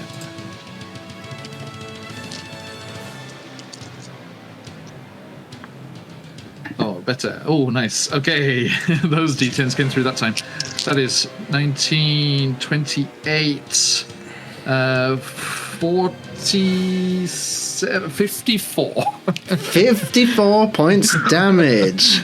Oh my Hell yeah. Oh, yeah. So I'm big dumb, and I forgot to put the extra D8s with my spirit shroud. Okay. So can I just pretend I threw him to Gagato to throw it and add it to the attack? Yeah, sure, why not? I like it. Alright. Let's see. Ooh, okay. 7, 8, 9, 10, 11, 12, 13, 14, 15, 16, 17, 18, 19, 20, 21, 22, 25, 26, 27, 28, 29, 30, 31, 32, 33, 34, 35, 36 extra damage. Okay, cool. Wow. Vicious. Yeah, the D10s came in that time. I got instead of the 2 2s and a 1, I got 10 Yeah. and 2 9s. Ooh, nice. That's what we want. We love to see it. Yeah. Phoenix dice. Okay. Folks. Is that your turn, Gikato? No. Then I will action surge and shoot twice more. Okay. Yes. Action surge! Action surge! First one is going to be a miss, and the second is also a miss. And then, Unfortunately- I'll shout out, Captain, roast him. And Suk, my ethereal buddy, will swoop in and cast a Sacred Flame. Hell yeah. So it's another dexterity saving throw. Also Paul. 13. Okay. He takes an extra 5 radiant damage. 5! You madman. Unbelievable. Hey, it's Suk. Suk's like, feel the wrath of the storm. Yeah, absolutely. Okay. Okay. Finishing your turn. It is now Demethrin's turn. So, the first thing that happens is you hear this loud shriek come from the mouth that's opened up on the chest of this creature. I need everyone to make a wisdom saving throw. Will do. Ginkgo, you have advantage on saves because of Bless. Assuming I can keep it. And anybody within 15 feet of Aegis also has that bless. Yeah. I got Sorry. 18. I'm joking. Was that an Oh, wait, 18? advantage, I get to roll again. 19. 19. Not much of a okay. difference, but we'll see. How'd everyone else do? 16. 17? A lot of maths. 29. 29, okay. Still adding. How much was that? Aegis, I'm sorry, was that a dice roll or was that a hard number for the Bless? D4. D4? So I 22. saw something nice on the Roll20 suites. You can add something like that, a little, but you can just click on and off it if you got Bless on or not, and it automatically adds a D4 to the roll. Oh, nice. That's cool. Oh, God, I'm so sorry. That's a wisdom save. Yes. 30. 30. Okay, cool. So the DC for Ginkgo, you'll be happy to know that it did make all the difference because the DC for this is 19. So I believe that's Astra and Gikato that failed. You are frightened for what you see. This shriek pierces into your soul, and you have the frightened condition. Now, it was planning on unleashing all of its attacks on all of you. Thankfully, it's been handed on a silver platter, a much better option, Oh God. as one of you has climbed directly on board. So, it's going to do what it does. You see that the teeth that emanate out of this exposed, like, chest area, like ribs, turn towards you and clamp into you as it makes a bite attack.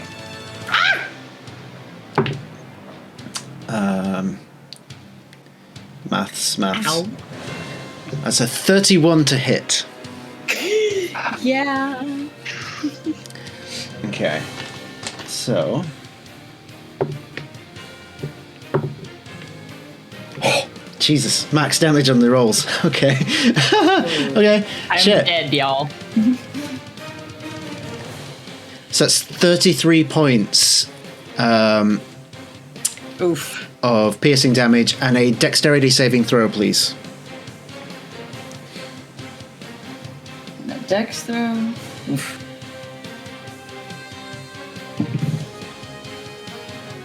That's 18. 18. The rest of you watch as these teeth, they don't just lash into Ginkgo. They envelop her completely as she is swallowed by Demethrin.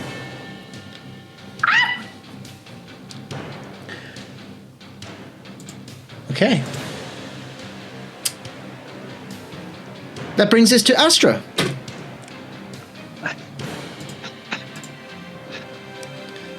Okay, I would like to use Mind Sliver.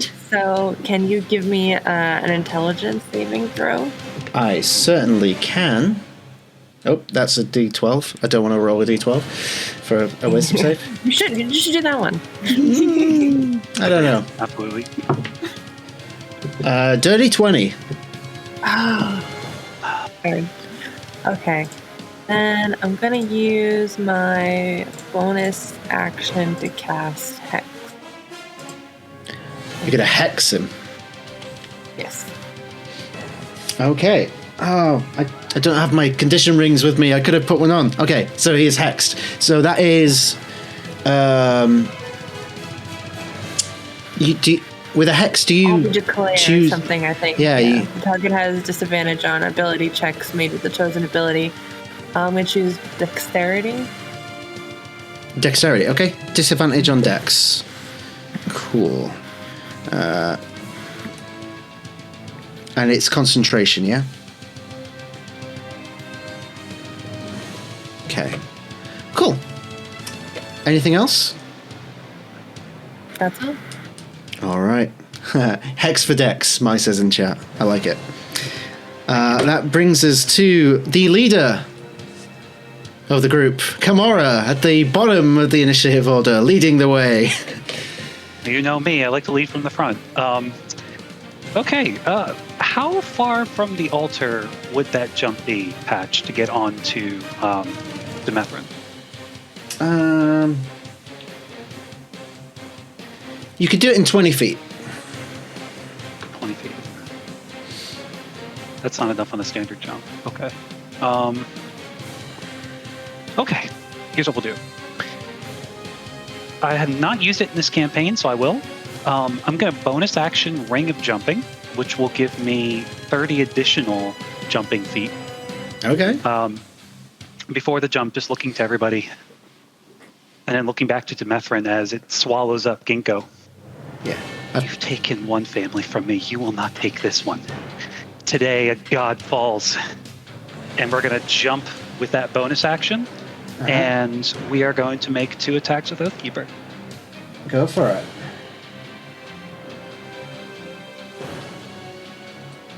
The AC was 22. 22 is what you're trying to hit. Okay, first one I'm hits. gonna turn the mini round just so we can actually all see what's going on. I'll just imagine that it's facing the group, but for demonstrative purposes, there we go. Oh god. So that first one's going to be a 23, and I'll put a first level smite on that when I get to it. The second one, I'm going to use that inspiration. No. Yeah, no, I need that inspiration. Do I? No, I don't. Yeah, I do. Do remember that you have a nat 20 in the bank.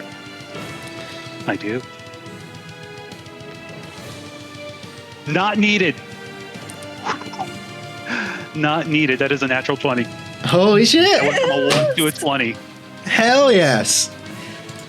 You know what to do, folks. That's, with how much math I need to do for this, you may want to put our sponsor on. Go for it. I'm here for it. Third level smite to that one. Hell yeah. Okay. Let's do some maths. Do. Drinks, anyone? Drink. You know what? To celebrate this, I'm gonna do you something nice here. I'm gonna switch the music up ever so slightly.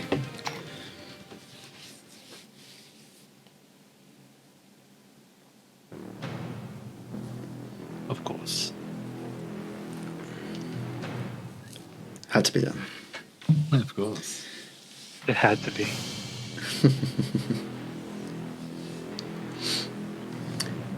Well, while this maths is happening, the most important part of D&D, thank you everyone for tuning in to this finale. We are thrilled to be able to tell this story to you all, and much love to you all. We are not, look, Pat, for the last time, I have to officially state, we are not in any way affiliated or sponsored by Subway. That's a lie. We are. We absolutely are. Patch, do I give any additional die for being undead or fiend? No. Gotcha. Primordial. Much appreciated.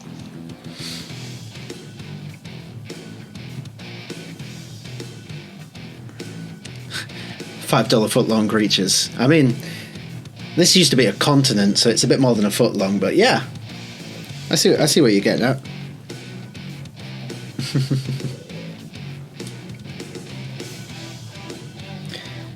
Boy, this is some maths.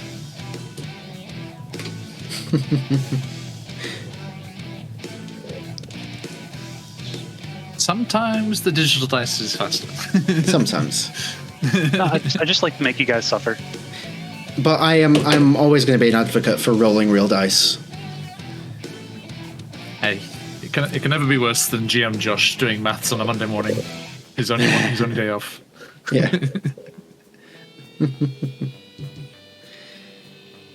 How we doing? That's 75 points of damage. 75. Oh, yeah. Hell yeah. I mean, Nice. describe what this looks like as you make these attacks. It's that 300 drum. There it comes. So, kind of just leaping through, summoning Oathkeeper in midair and sort of swiveling like a helicopter, and then just with 2 strikes, one under, one above, landing straight on it with Hell this sort yeah. of radiant energy. Woof. I like it. Amazing. Anything else? No, I had my one cool moment for the battle. You guys finish this up. Okay. It's going to go ahead and use a legendary action as the tail behind it flips up like a snake and lashes down at you, and you see this jagged stinger coming towards you like a scorpion tail. So Kimura, that is... Well, it's not great on the die. 25 to hit. No, that hits. Okay. I need you.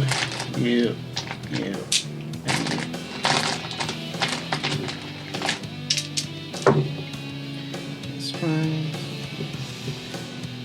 Okay, so you take 12 points of piercing damage, and then I'm just going to digital dice something real quick. Because it is much quicker. As the tail lashes into you and stabs into like your arm, you feel something start coursing through your veins. And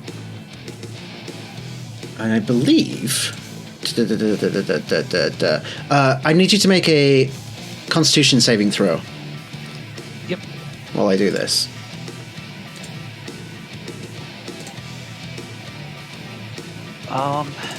Because the way it is, I don't think that's going to be enough. That is a 20 con save. A 20 con save. Thank you for the raid, Mai. Oh no, I didn't want to roll 6d100. Oops. That was it. That's all you got. Here's 6d100 to deal with it. I mean, that was 332 that rolled. No, it's not. That honestly wouldn't. No, it actually does kill me. Okay, that's much better. You take 22 points of poison damage. And you got a 20 on your con save, correct? Yep. Okay, that is a fail, unfortunately. That's what I figured, yeah. So you are poisoned. Was that with the bonus, the D4 from... Oh, that's a good point. Thank you. He just coming in with the save? No, it doesn't make a difference. It's 21. Okay. It could make a difference. Good shout out, though. Good shout out. All right. It almost makes a difference. That brings us to the top of the round. Aegis. Okay, cool. I'd like to bonus action Manifest Echo. Okay. And I can't see Ginkgo, but that's the goal, is where the echo is going to go. Okay. Adjacent to those to Ginkgo. Do I have a mini that would work as an echo? I will give you, on loan from the Redania Chronicles, I will give you Frike as your echo. Aw. Right. I'll just sort of put her... Goths gotta stick together. Yeah, man. Okay. So I'll put, like, sort of on top of the closed mouth. Goth Mommy! And everyone's on this thing. Hell yeah. I would like to, as my action, gotta give it a guiding bolt. Guiding bolt. Okay. Send it. That is 26 to hit. Add hits. Go ahead and roll damage. Just let me grab these D6s. And whoever attacks next is going to get advantage on their next attack. Ooh. One of the attacks? The first attack. Okay.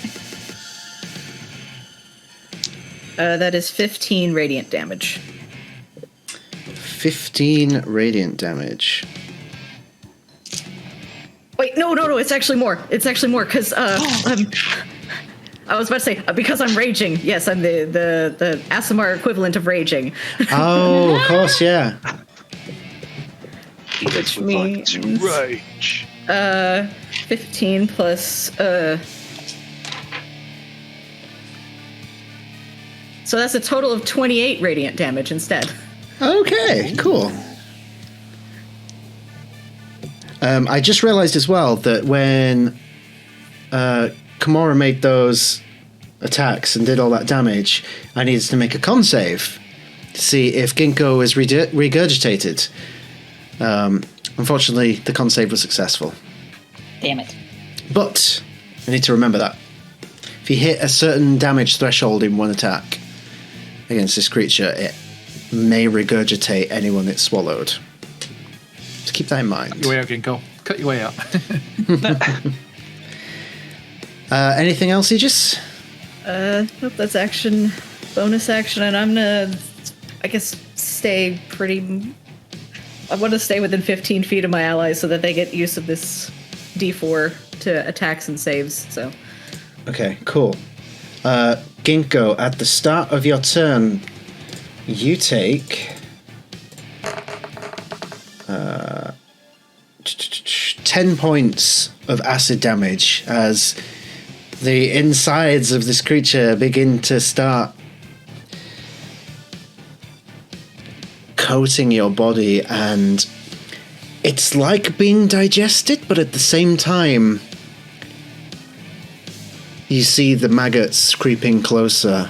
Demethrin intends to make you the newest addition to its collective. Oh, not this again. But it is your turn. Do I have to make a save or something to try and get out, or do I just attack like normal, just inside the creature instead?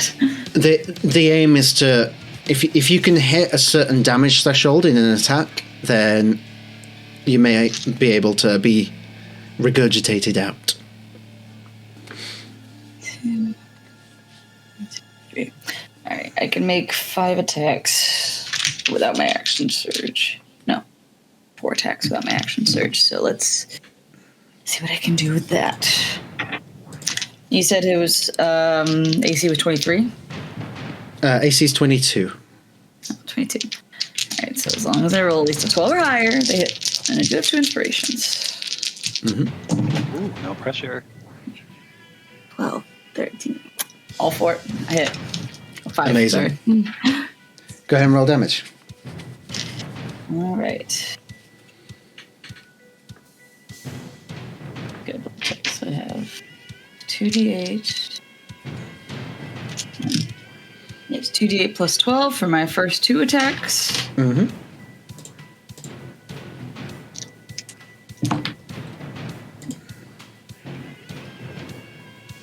12 and 12 is 24. 24, okay.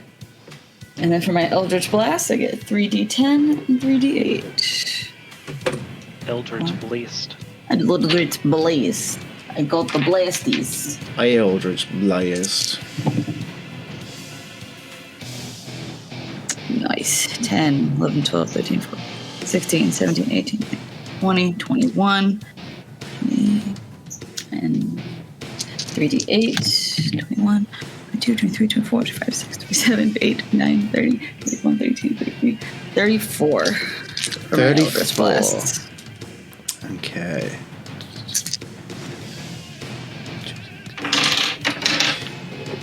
Okay. Did I do the thing? Da-da-da-da-da-da.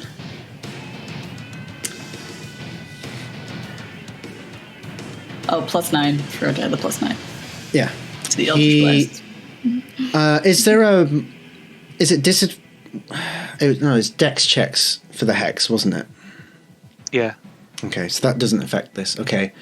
So Constitution saving throw is a 30, so he maintains his hold on Ginkgo for the time being. Which brings us to Gikato. He shouts out, "You spit her out!" and casts Hail of Thorns again and just pulls back and just shoots it in the ass. Yes. Right up the butt. Up the butt. For a 29. 29. Go ahead and roll damage. I will.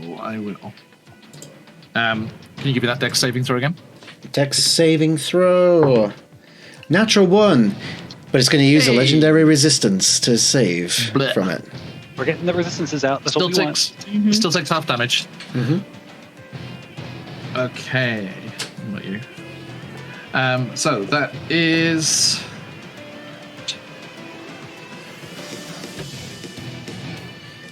Not as good as last time, unfortunately. Okay, so the dex save there was against 13, so that's down to 6. And then Okay. it's...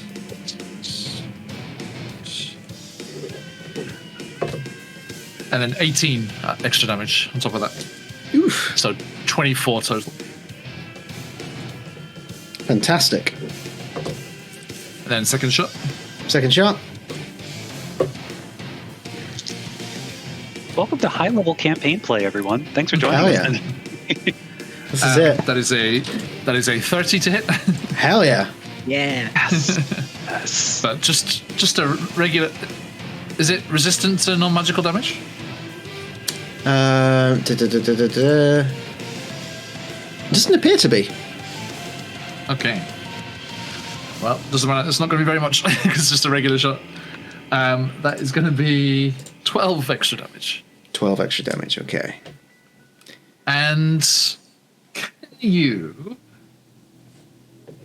have it make a wisdom saving throw? Wisdom, you say? Let's have a look here. Another natural one. Yes.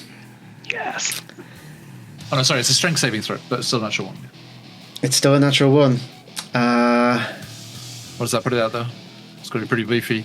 It's pretty beefy. Still an 11. Okay, good. So, as the second arrow thuds into it, doesn't do as much damage, but these gigantic fiery shackles appear around its legs, and it takes an extra 7 fire damage, Okay. and it is restrained. Okay. As the fiery chains take hold of it and pull it back, you see the jaw suddenly fly open as Ginkgo is regurgitated. And for some reason, Gekato just goes, "Ha ha! Nice one, Nevin."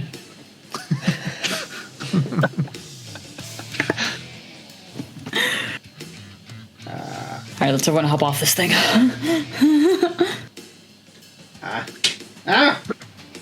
Falling over. Alright, let's put you there for now. Okay, so you are not in the digestive system of this great rot god. Good. I only got 25 health left. Oh shit. Okay. And then one last deck save as Suk does another flame attack. That is a natural 19 for Okay, Norris. a total of a lot. Sorry, DC 15, yeah. Oh no, wait! Dexterity. Yeah. Disadvantage. Oh, come on. 13. Yeah! Yes. Sook. Enjoy those shackles. Uh-huh. 4 fire, radiant damage. 4. Okay. Ahar! Pretty much. Little bug swats around the back there. Okay, does that finish your turn? I fire me broadside. Yep, that's everything. Okay, that brings us... Hang on, sorry. Can I, with my movement, can I get to where Aegis had been? Oh, easily. Yeah. Okay, I'll run, just jump over there. Yep, no problem. Okay. That brings us to Demethrin's turn. Ooh, so many options. If Ginkgo was regurgitated, where have they ended up? Just on the outside of where the mouth is. Okay. You would projectile vomited across.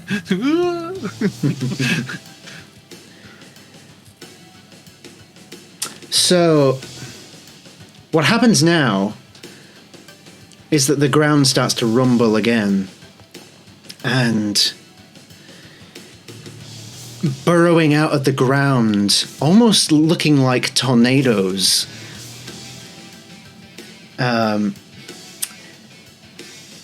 thick tangles of these maggoty worm-like creatures all clumped together, lash out of the ground.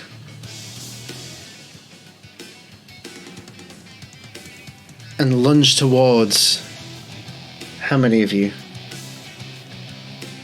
Up to 3 creatures. Well, there's 3 creatures. More.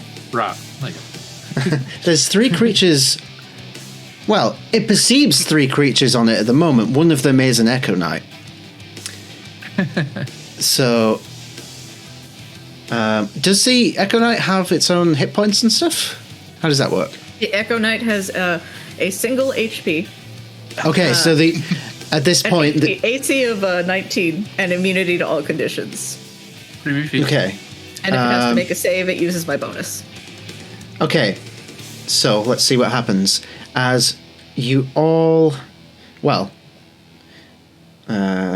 first of all, on the Echo Knight, does a 21 hit? Just. Okay.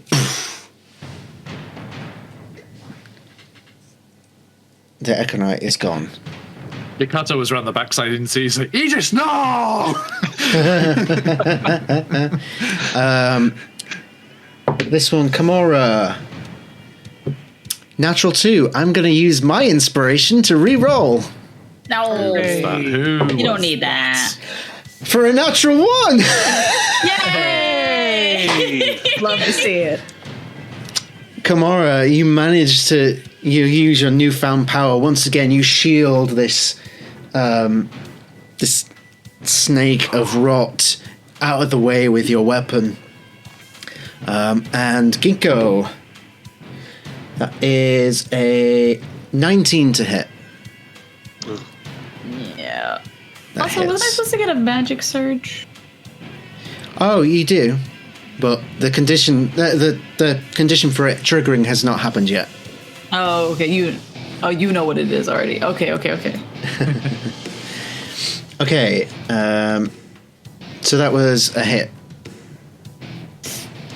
Okay.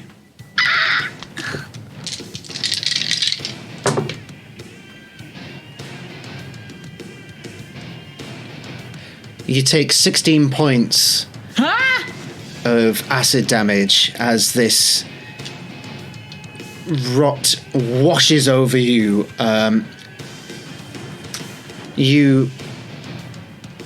As it happens, you look down and you notice that the necklace is gone.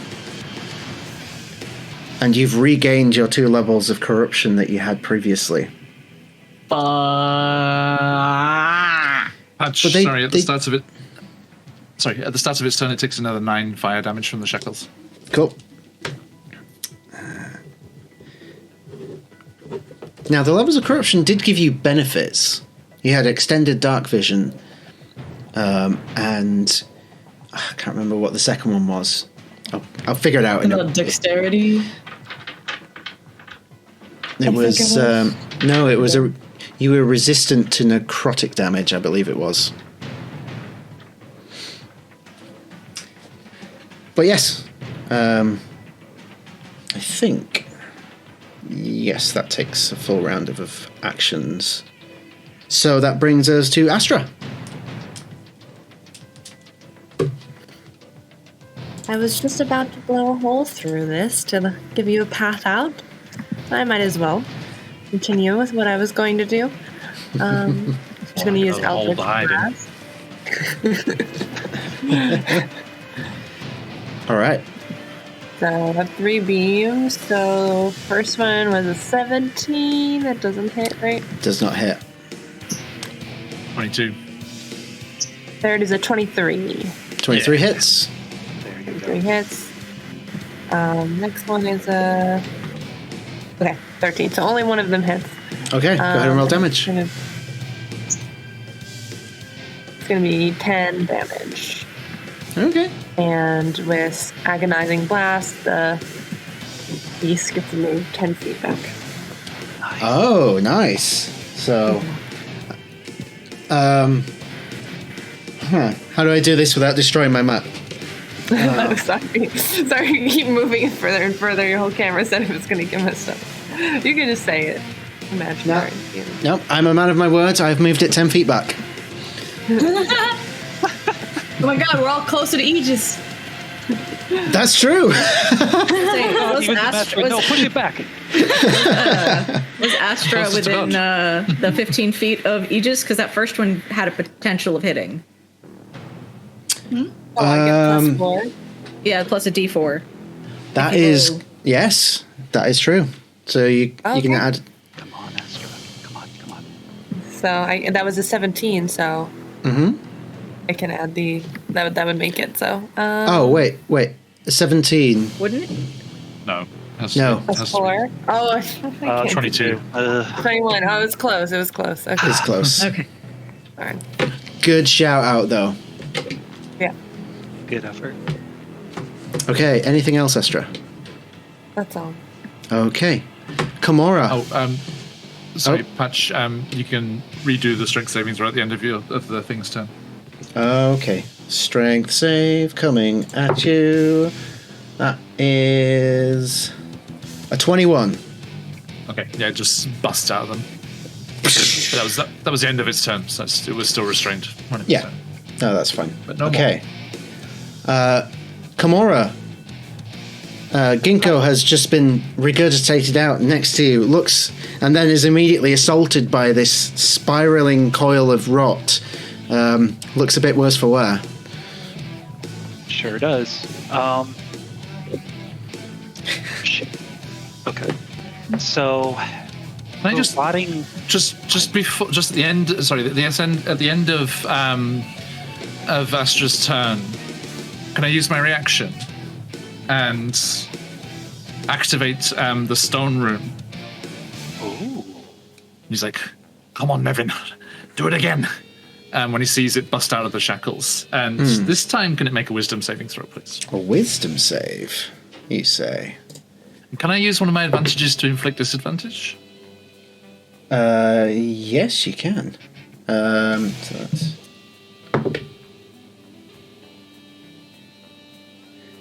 Disadvantage makes it a 17. Nah, shit. Never mind. It's got high whiz as this creature. Okay. Kamara. What do you consider a potion? Giving a potion to someone. Is that a free action, a bonus action, or a full action? Oh, bonus action. Bonus action. Cool. Open up, Ginkgo. Do you use those Robert Hartley rules, Patch?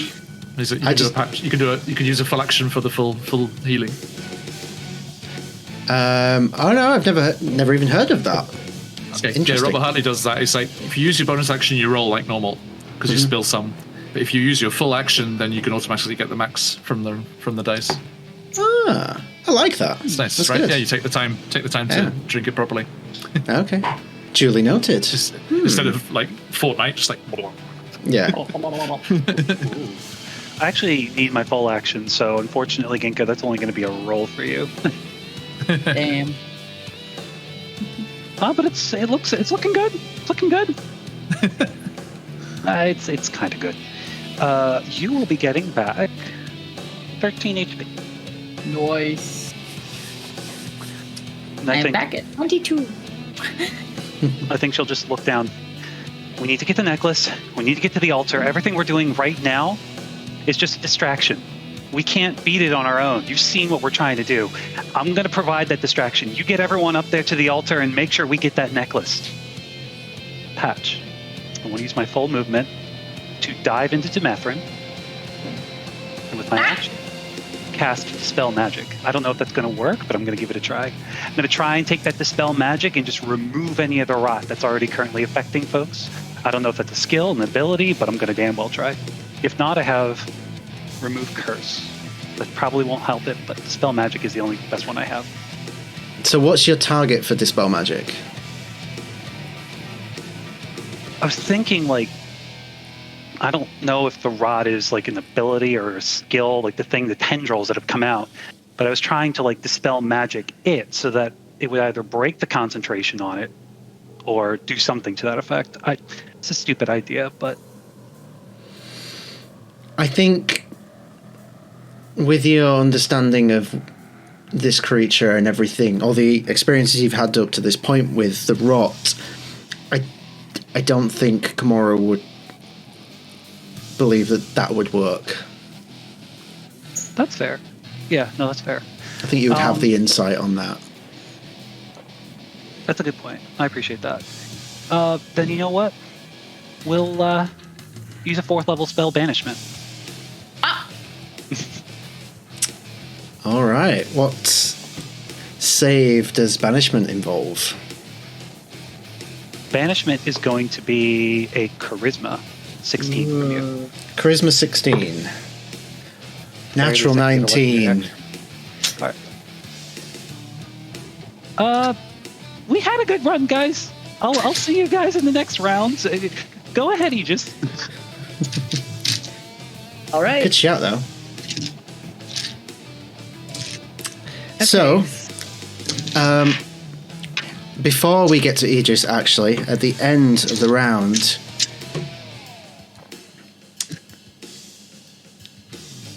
more rumbling. The ground shakes as it bursts open. But you don't see rot. Instead, you see covered in blood. Mainly because it's not the right colour on the mini, but I want it to be artistically correct. You hear the familiar roar of a dragon as it bursts from the ground.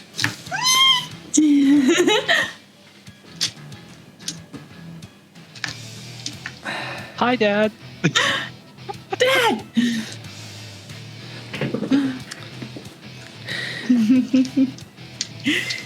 Ginkgo's father looks very wounded, No. very pained. Corruption has set in, but his eyes are focused on the creature in front of you.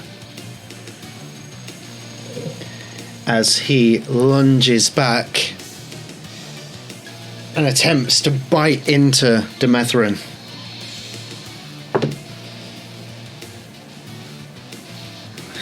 With a natural 1.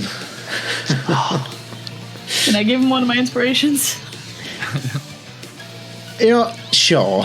Your family, it's fine. A second natural 1! Holy shit! Fuck! Oh my goodness. Whoa! I tried, Dad. I tried. Rude. Twice in one game. Why is your dad? 2 wounded. He attempts to lunge forward, but one of Demethrin's wings just bats his face out of the way.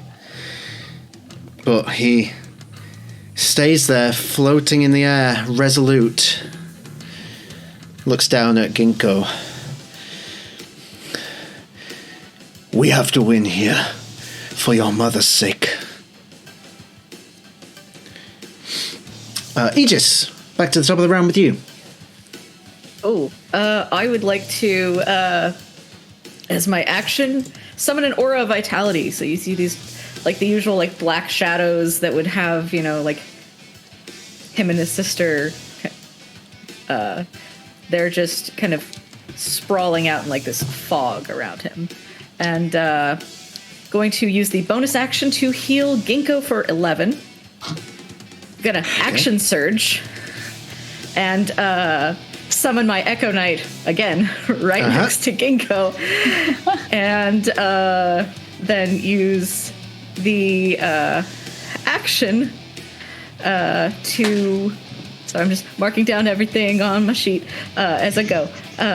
Use my healing hands through the Echo Knight for another 13 HP. Yay! Amazing. I'm not dead. And that's me done. This is why we love clerics. Okay, Ginkgo, you are revitalized somewhat. Just gonna immediately just look at Kimura. Just, I'm sorry, but brace yourself. And I hope you're dexterous, because she's gonna do it in 4th level fireball on the Demethrin. Okay. Spicy meatball. Are you... Spicy meatball.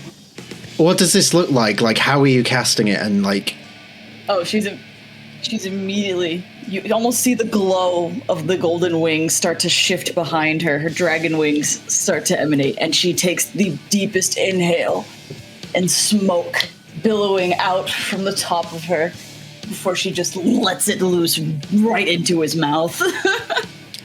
Okay. And Because because of the nature of that and how you've described it, it's a dexterity saving throw, right? 17. So he already has disadvantage on dex, correct? Okay, I was going to give him disadvantage because of that. He already has disadvantage, but still, it's cool. Is that from something else? Because my restraint finished. No, it was from hex. He's hexed. Nice. Okay, so disadvantage, dexterity save. That's a 9. Yes. Please roll full damage. Toasty, toasty, toasty. Stay I'm going toasty. to take full damage from Fireball. Ooh. Alright, 35. 35. Whoosh. Go on, Patch, give us that Siren Escape Fireball. Oh yeah, I have it somewhere. Hang on.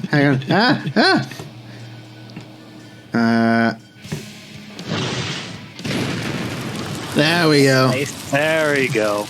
As the insides immolate. I'm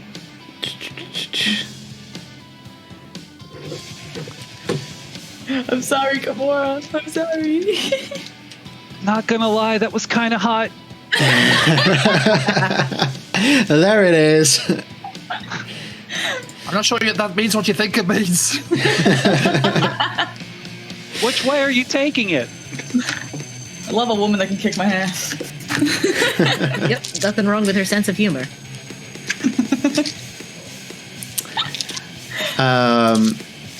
Amazing, incredible. Thick burn, Ginkgo. Love you guys. All right, that brings us to Gakato. All right. How far away are they from where I am right now? Because the thing's the other way around, right? So it's nearer me. Are they? Is the creature within 20? The creature definitely is. They're about 25 to 30 feet from you.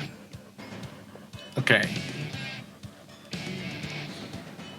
When I use my tongue to move, does that take up my movement?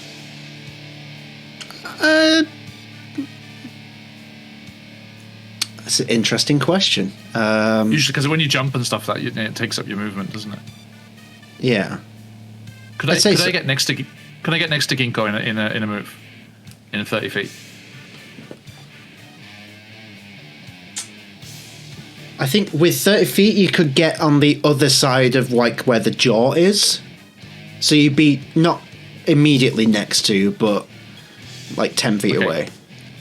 In my large form, do I have reach? Could I reach her? Yeah, sure. Okay. So he's like, this is gonna taste horrible. And his tongue just flies across and adheres to the surface of Demethrin. And he pulls himself over, lands, and then, hey, Ginkgo, high five! Just like reaches across. Yeah. And I will cast Cure Wounds at 3rd level. Hell yeah. Everyone's trying to save me. You're kidding? Look at your fucking dad.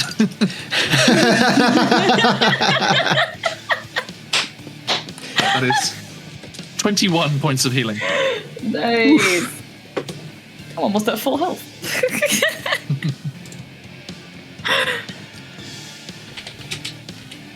And then I will use my bonus action to cast what's it called? Okay, I use my bonus action to cast because I'm not using it this turn. I'll use it to cast Beyond the Pale. Okay. Which is I can see for the rest of this combat. I can see into the ethereal plane as well. So if Okay. anything's sneaking around, I can see Cool. that. Just to have that, and then can I get that dex save because Suk will try and zap it again. Dex save at disadvantage coming your way. Courtesy of Captain Suk. Holy shit. Okay, my dice really want you guys to win. That's 2 natural 2s. Wow. Oh, love it. 7 radiant damage. 7 radiant damage. Okay. Come on. My dice are betraying me. I'm asked you be the very definition of a landlubber. All right. So, finishing your turn, it is Demethrin's turn.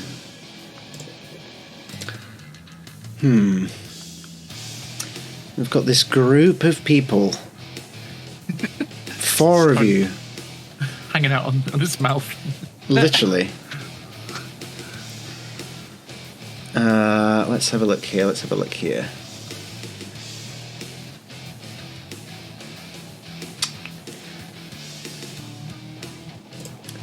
Don't want to do that just yet. You don't have to do it at all.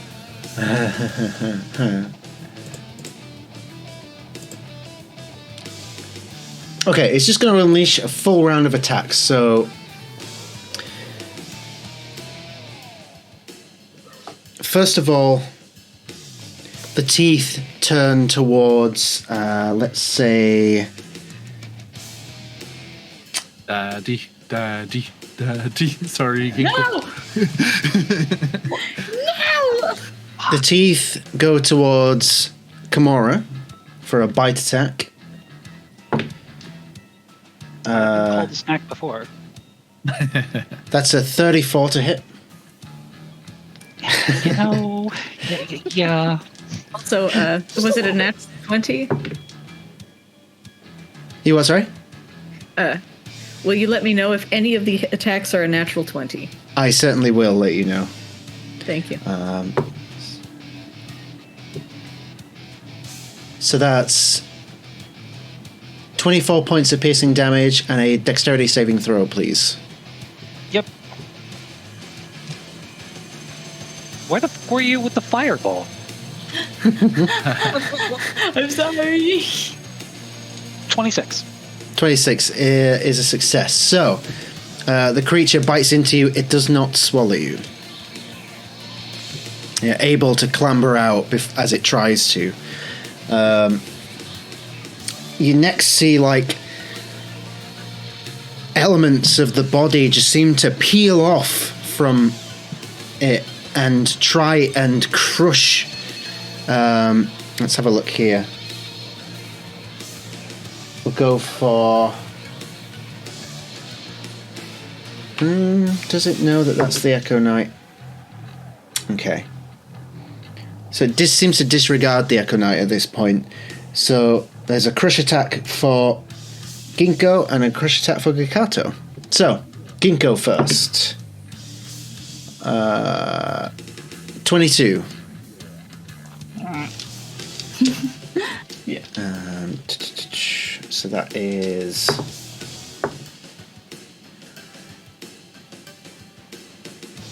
$18 points of bludgeoning damage. Not quite. -8 because I'm going to use my interception. Hey. All right. So that's 10 points of damage. And then for Gikato, there is a 26.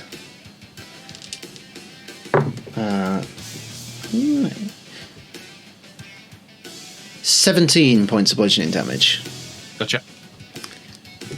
And then the stinger tail lashes out at Dear Daddy. Because he's flying.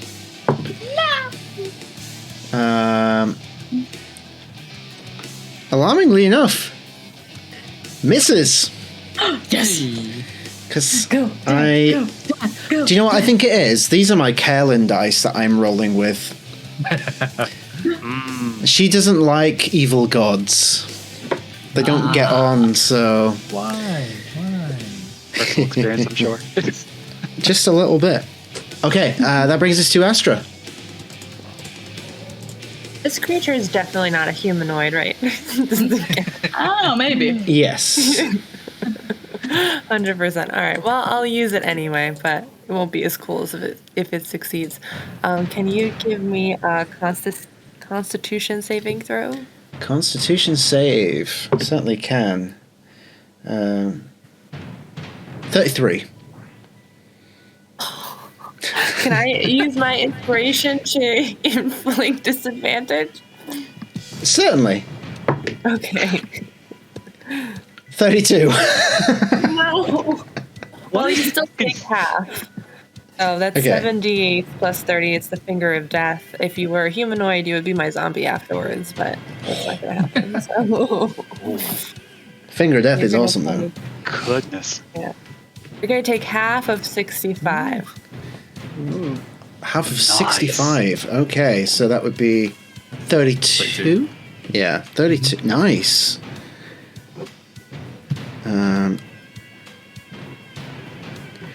Starting to look a bit rough.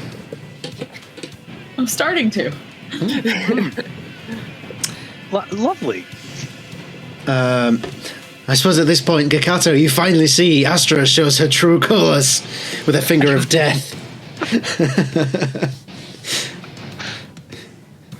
How quickly you slip back into the old ways.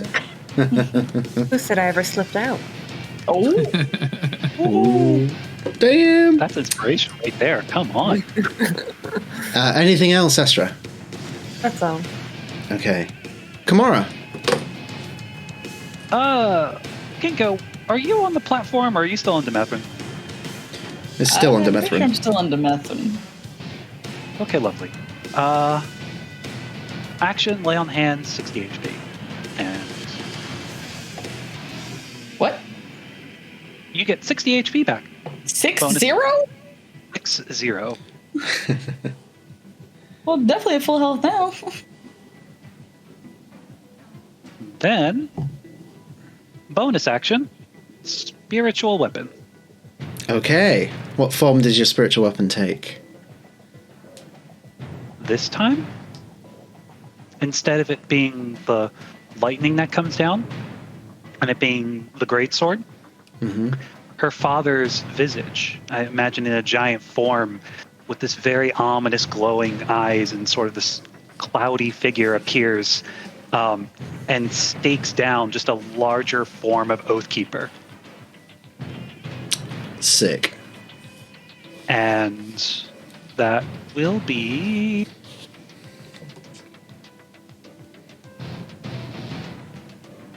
That will be my turn. Go ahead. You just... That was a miss.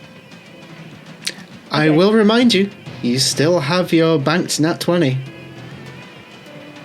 I know. For a special occasion. Okay. In fact, no, what I will say for that is re-roll, because we have a banked inspiration from Mai for someone who needs it in a moment. So you're welcome to take it. Okay. I'm going to need a really high roll, and I don't know if I'll get that, because this ain't Oathkeeper, but we'll give it a try. Not with that attitude.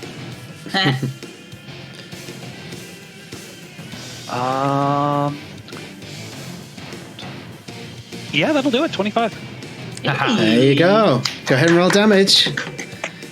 As the Witch Knight's vengeance comes back from beyond the grave. That is 10 radiant damage total. Or 10 Okay. force damage, my apologies. 10 force damage. 10 force damage. Okay, cool.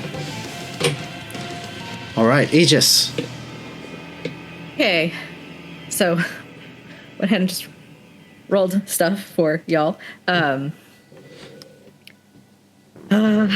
Bonus action, going to heal Kimura for 12 using the Aura of Vitality. I rolled a another level 1 Guiding Bolt. Uh-huh. Natural 20. Hey! Here we go. Come on, you just... Hey, yo! For a total Come on, you just... of 55 damage. Oh! Damage. Nice. That's a lot of damage. 55. That is a lot of damage. And the next attack has advantage. Yeah. Huh. Everyone's Okay. showing off to Daddy. Yes. All these gifts for Ginkgo. That guiding bolt sinks in. It is a vicious attack. Looks rough. Yeah. You see just all of Aegis's like wing eyes just turn to it. Let's be done. He's not afraid. All right. Ginkgo. All right. We're gonna do my attacks and Eldritch Blast another time. See how that goes. Maybe 22, right? 22 to beat. All right, so I got a 25 and a 23 for the 2 attacks. Mm-hmm. So 2d8 and a 7. 2d8 plus 14. 4, 5, 6, 7, 8, 9.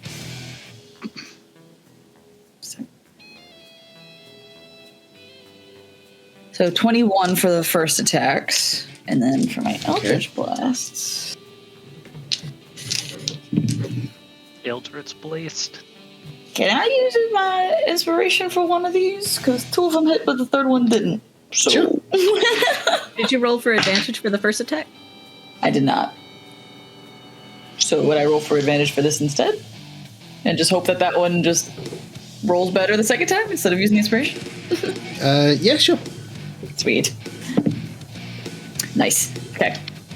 So it was 27, 22, and 24 for Eldritch Blasts. Okay. Alright, so 3d10 plus 12. Nice.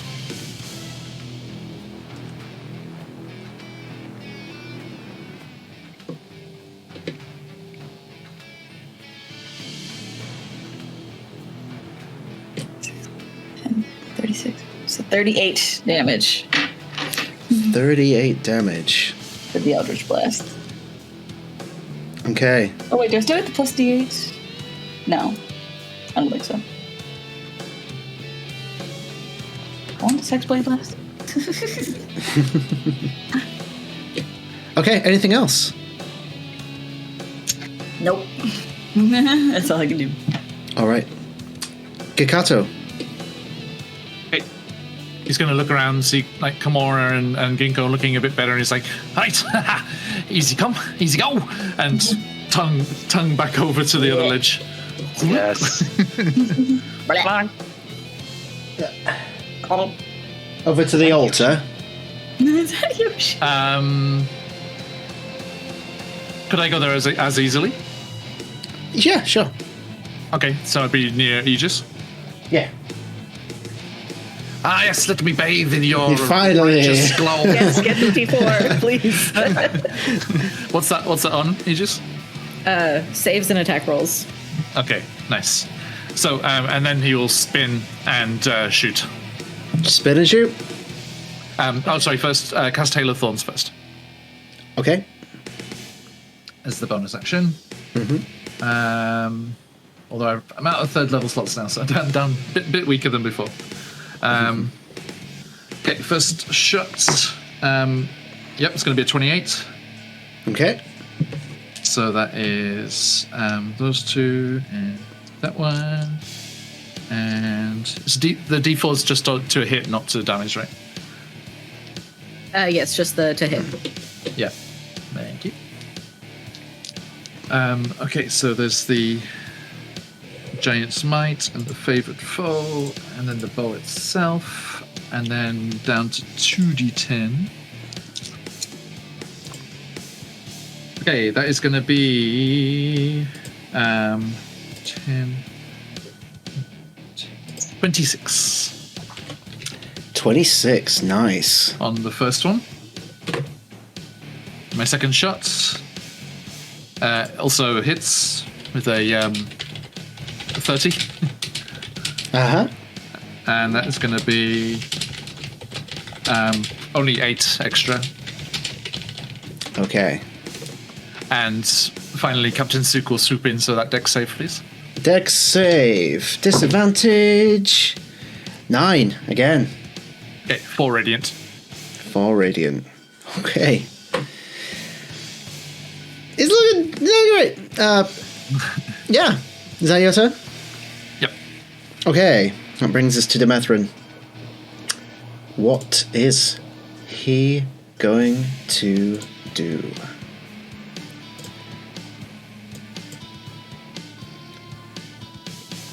It's gonna roll over. He had his fun. We're all good here. We can all go home. Yeah. Its vision Go to automatically. sleep, go to sleep.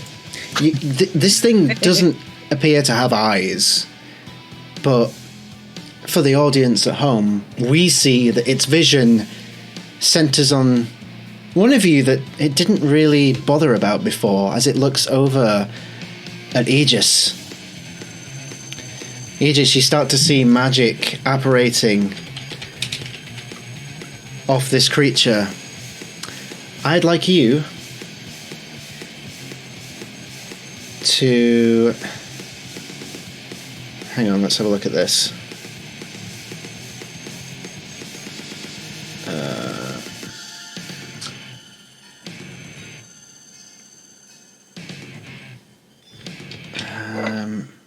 Okay, I'm having to interpret this slightly differently. What is your spell save DC? Aegis. 18. 18, okay. Okay. This aura seems to leave the creature and hurtles towards you, and you sort of blink and react. Nothing happens. And suddenly, your wings vanish. And you fall. Oh god. Can I use my reactions to try and catch? You can certainly try. Okay. What would that be? That would be, give me a... Just give me With your a... tongue. Yeah, Just give me a... That's what I was thinking. Give me a dexterity check. Hey, oops, all dex at the moment. Uh-huh. Come on, all the. Okay.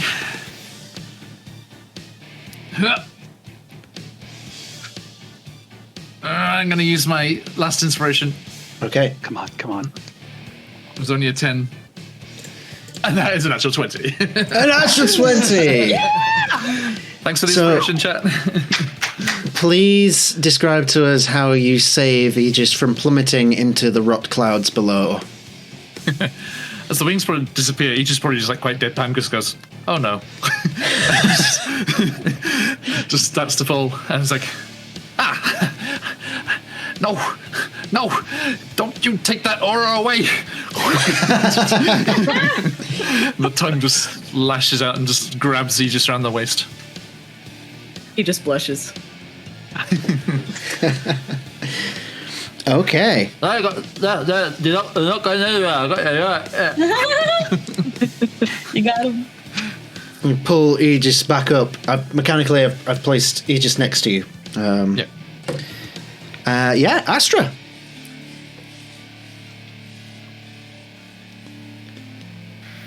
Okay, so yeah, I think Astra's just gonna go in with Eldritch Blast. Let's see. Watching.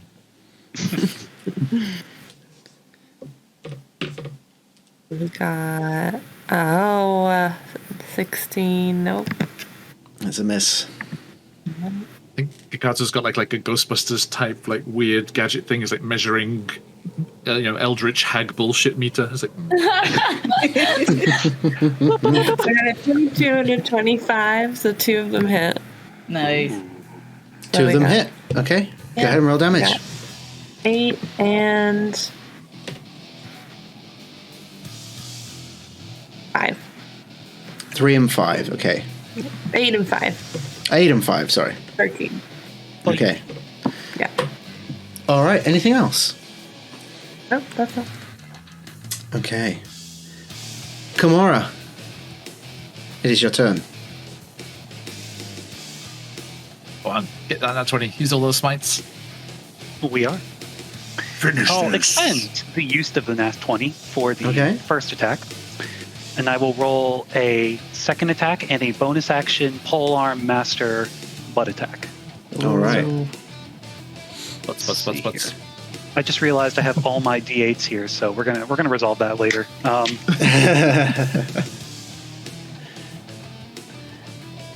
Okay, so first one to hit is a 24. Uh-huh. Second one to hit, we're going to use Guiding Strike on, because that was a natural 3. So the second one's going to be, I'm going to spend the use of Channel Divinity, and that's going to put it up to a 26 to hit. Okay. It's Smite time. Level 1, Level 2, Level 3. Go for it. Here's where the maths come in. It's I'm gonna time use the- for I'm a gonna maths use- break. Time for a maths break. But you So focus. Done. I could put the Wii Shop music on if you like. Actually, good. It probably,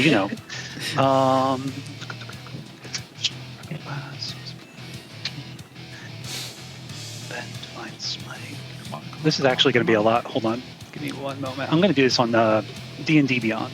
Mm-hmm. That is a Are you- grand total. Are you using this on the crit?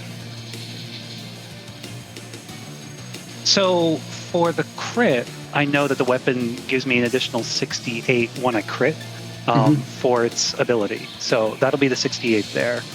The other D8s come in from the Divine Smite. So you get an additional 2 from first level, 3 from second level, and then 4 from third level. Okay. So that puts... Let's see. I'm trying to maths my own maths. Mathception. I'm never going to play a paladin. Never going to play a paladin. It's too much.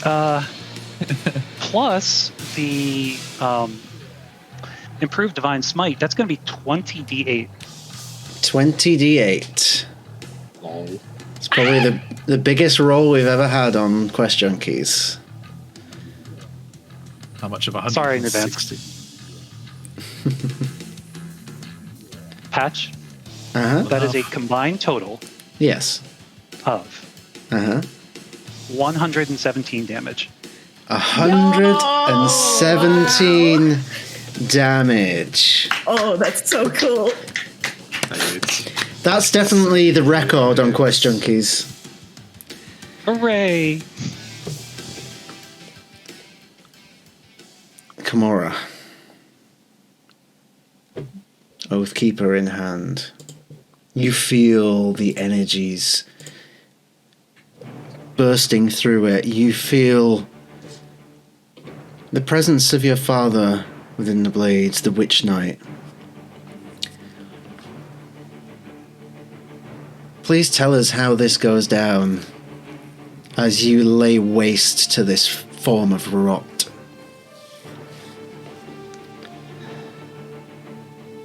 Swivel up in the air. Bones to dust. Ashes to the wind. 3 strikes. 1, 2, make a cross. Take the butt, strike it down straight into its mouth, and keep going until the thing starts to disintegrate. And it does. Its form begins to apparate away.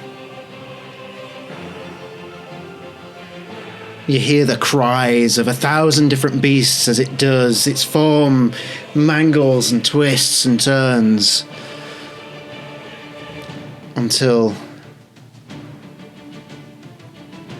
nothing remains. Bear in mind, you are all currently stood on it as it stands within a valley of rot. Would you like to move? Dad!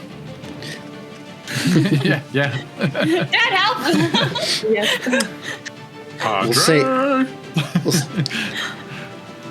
We'll say he does swoop down and picks you all up, and carries you over to the land where the Fly. altar is. Fly, you fools. The beast is slain. But the rot remains.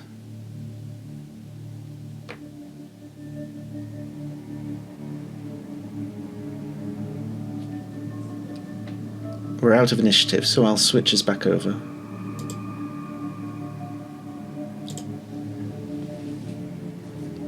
So you all stand now upon these pillars of stone jutting out of the ground by the altar. You see the coiling mess of rot beneath you slowly starts to glow again as it did before the creature rose up. What would you like to do? Can I use what's left on my aura of healing to heal the party some more? Sure. It lasts a minute. Okay. I've got 11 for Kimura, I'm at full health, so 10 save for it. Kimura. I know she's pretty low at the moment. How is everybody looking? I could do with a smidge. Okay. good. So good. That's going to be 10 for Gikato. Thank you. And I know Astra has been hit. I'm pretty okay, I think. Oh no, 6 out of 120. I've got another 10. Who needs it more? 6. 10.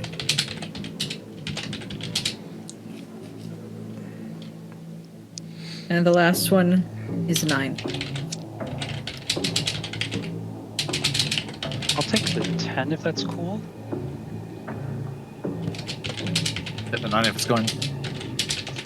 Take what you need, y'all. I'll take your 6. Aegis is good. Guys, none of this matters until we have the necklace. Yeah. We've just defeated the aspect of it. We need to find this necromancer. Did anyone see it? And if you don't mind, Pat, do you want to make a perception check just through the floating? Just see if we can find the necromancer. Yeah, can I also make a perception check? Go ahead and make perception checks. Grim, check your Okay. DMs as well, Grim. Yes.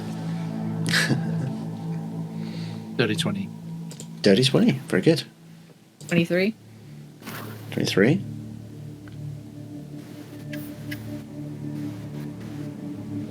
Anyone else? 21. 21. 20. 20. 9. Ooh, Perceived nothing. perceive nada. Zoning out right now. So you all look around. Other than yourselves and Ginkgo's father, there doesn't appear to be anything alive anywhere nearby.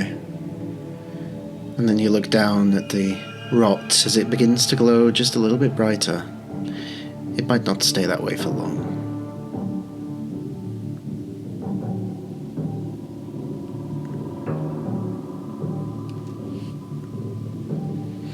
Well, there's fuck all we can do until we get that other necklace from that stupid cat.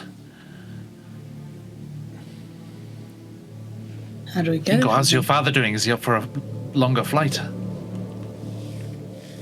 Just mind talking. Just, hey Dad, how you doing? I need Just a ignore me. Yeah, fine. I need a breather. He said he needs a breather. Sorry, Dad. He Thank you. just sort of perches on one of the rocks near you and just breathing heavy. It's Who knows? quite badly wounded. Who knows where that little furball took it? Quite frankly, I'm worried. Well, they've got some dangerous siblings. Cats do come in litters. Ugh. I hate litterers.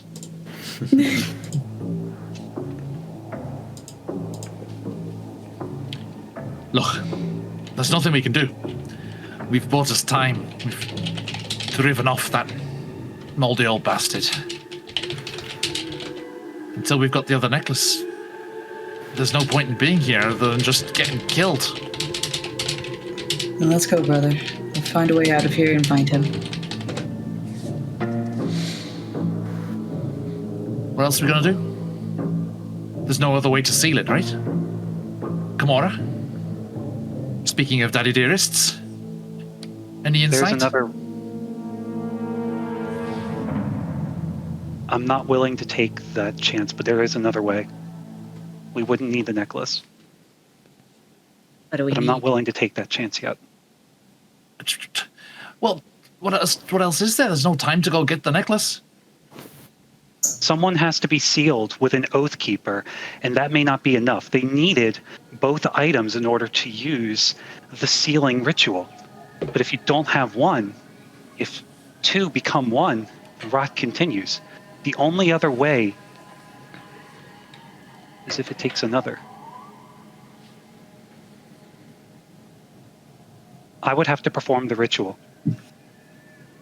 One of you has to go with me. That's the only other way. What does need? A soul? Yeah.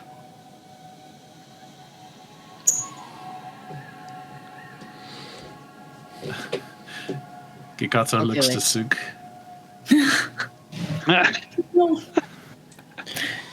Kinko's gonna step forward. Fellow daughter of Demethrin, if you'd have me try, I don't want this to keep happening to everyone. I don't want to risk my mother, my father, any of my friends. I want to end this however we can.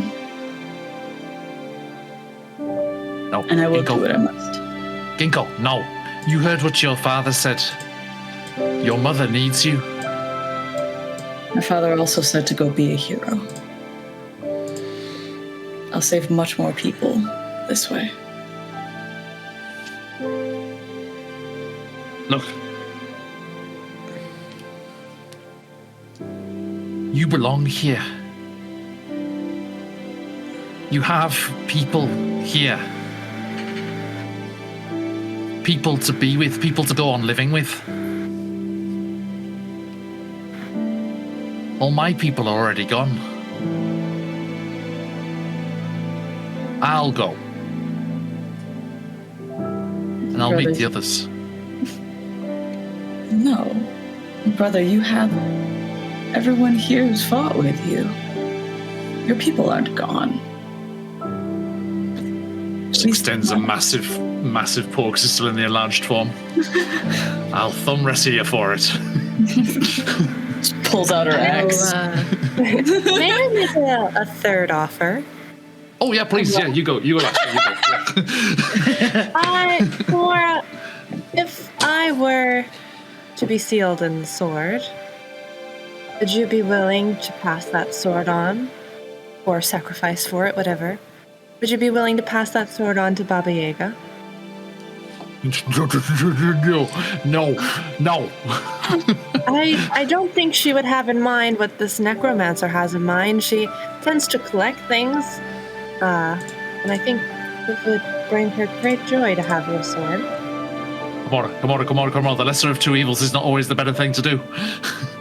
I think, like they said, these two people have families and other things to go back to, and if we can save that for them, I would be happy with this ending for myself. You won't see her the way you think you will. She won't be able to see you. So if you're with me and you go,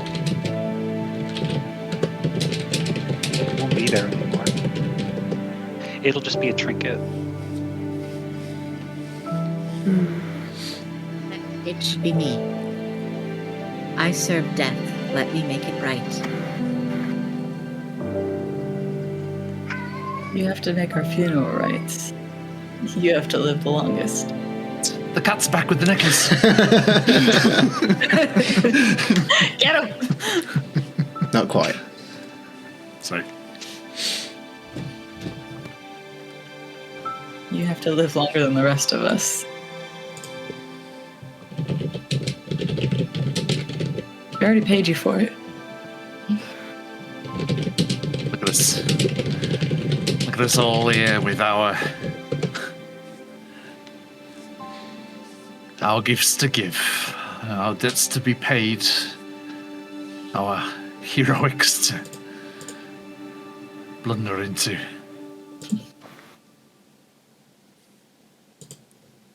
Tomorrow, where does the ritual have to take place? The altar.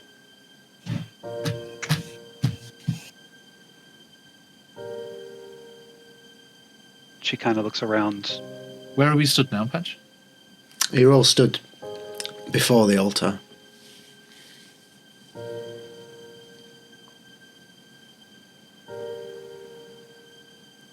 I think she looks around and you just catch the faintest smile. Something you really haven't seen. She goes to Kagato first. Points to his chest. You don't owe them your life. Goes to Astra next. She needs you more than you know. Goes to Aegis. What would your sister think if you were even further apart? And goes up to Ginkgo and hugs her, holds her tight.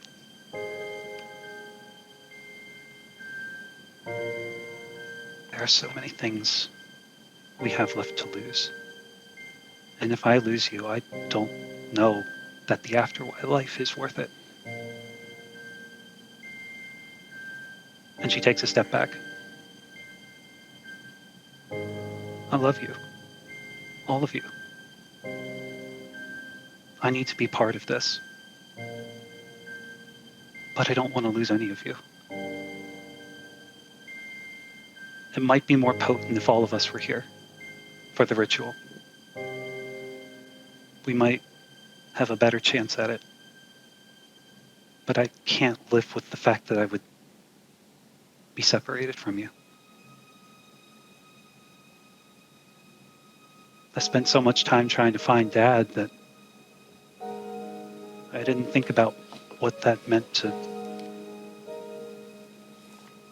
find family.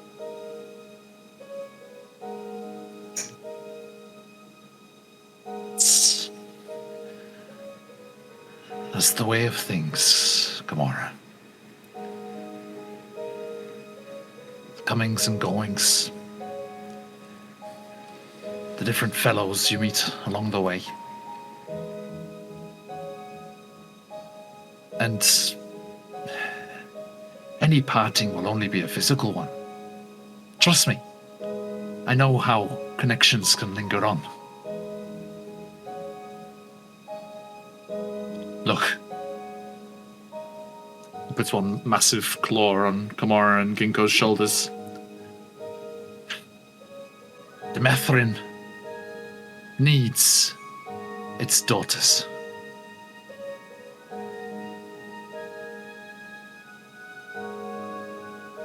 Astra, if I can't take you in, then make it up to the world in other ways, like you did today. More of this. That grandmother of yours and all of her daughters would be lost if there wasn't a world for them to meddle with. So save it for them to meddle with. Aegis. You've only seen this tiniest glimpse of the surface. You've got so much more to see. I've traveled so very far.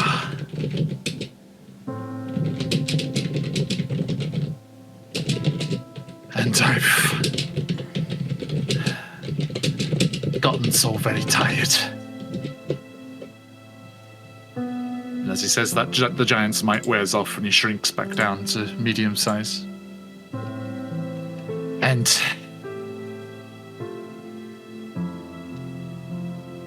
out there in the ebb and tides, there's a campfire where I can rest with friends, in the memory of new friends.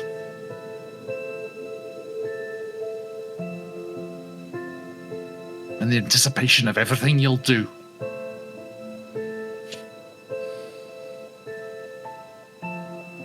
Please.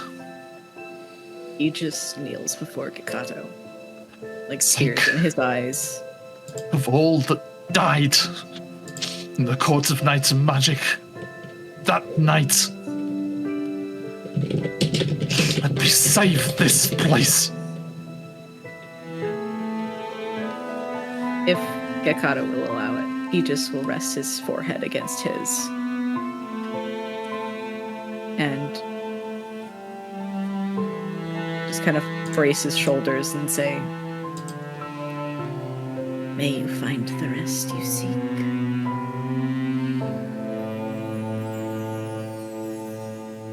And you can just kind of feel these tears falling down. And as Aegis's halo is just lit up, and he just stands, nods.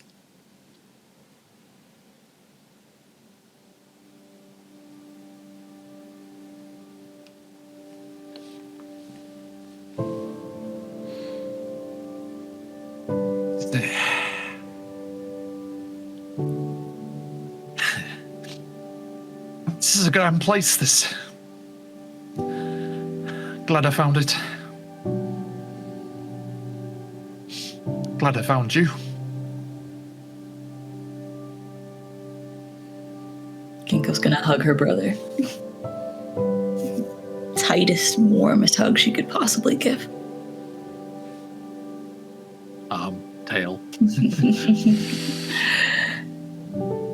You're a far braver and stronger dragon than I've ever encountered. Don't let Dad hear me say that. I'll let Ethan hear say that either.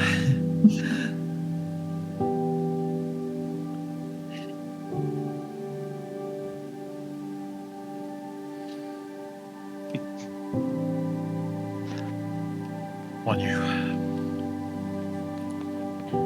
do this,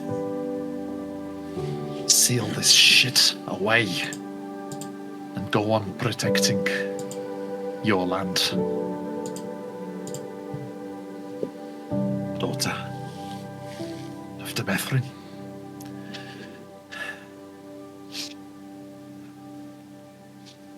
Sister of Kakato.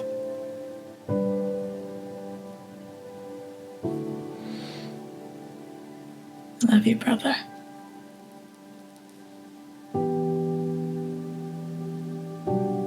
I'm sorry.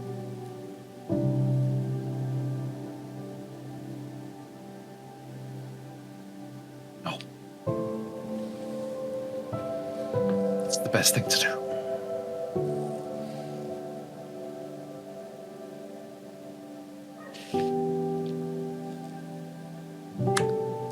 Okay.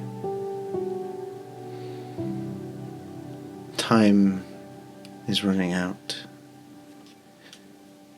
The altar stands before you. How would you like to proceed?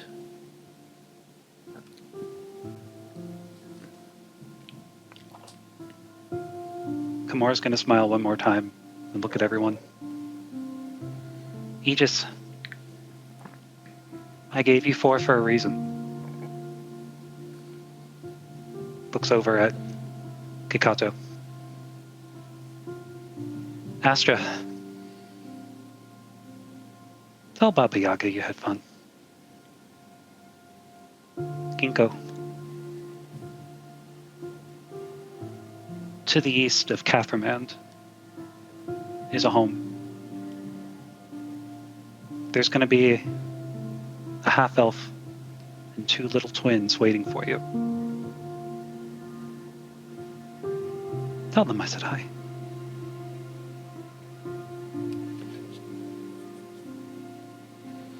And Kikato. You son of a bitch.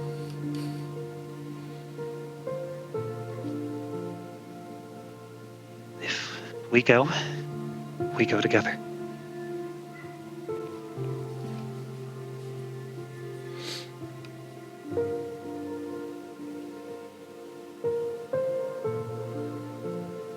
Let's do this.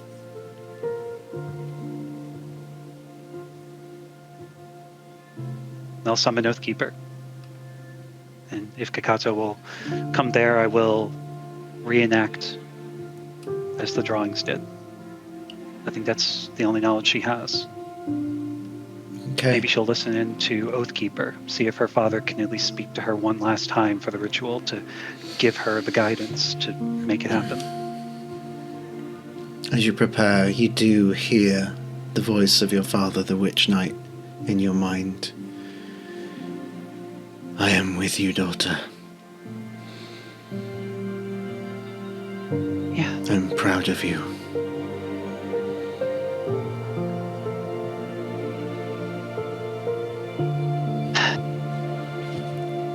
I'll come in, Dad. We'll start the ritual.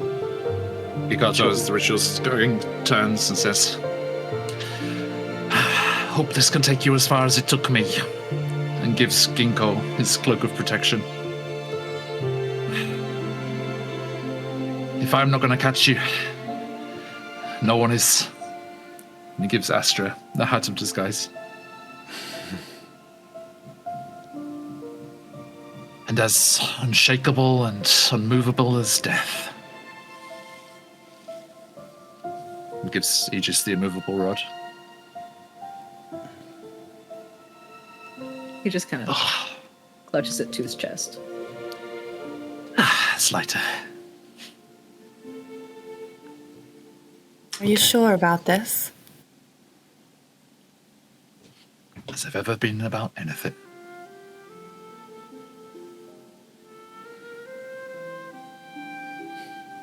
You forgot something, Kikato. The pinky's out.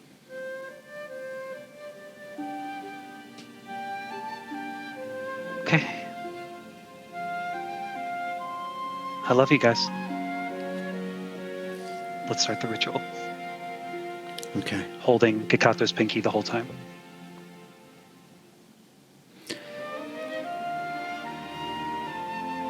Kimura, Kikato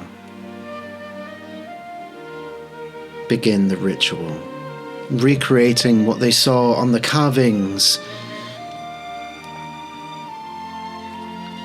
At the climax, Kimura and Kikato both hold Oathkeeper as they jam it into the altar. And with a twist,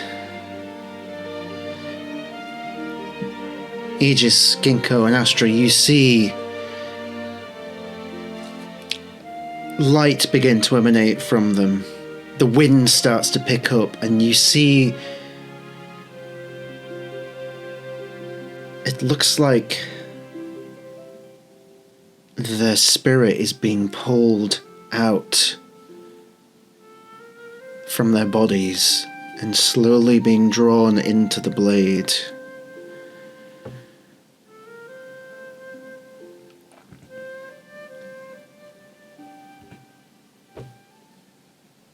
The ground begins to quake. Kimura and Kikato you hear a voice in your mind, a familiar voice, that of Demethrin. You fools. I am older than time itself. You truly believe your pitiful mortality is enough to end the age of rot before it has begun. I say no. You get the feeling that while the ritual is working,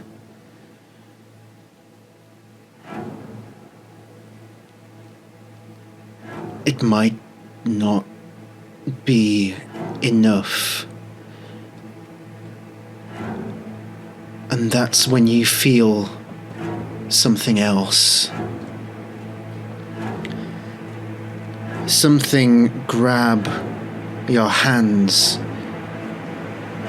and push the blade deeper into the altar.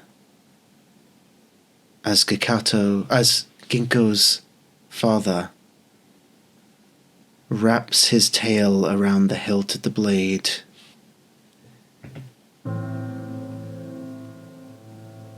looks to Ginkgo. I'm sorry, daughter, but I am too old and too wise to let this pass.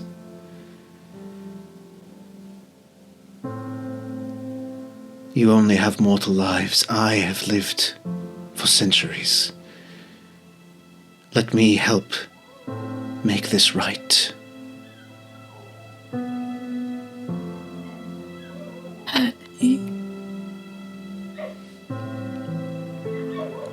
Mother, but me.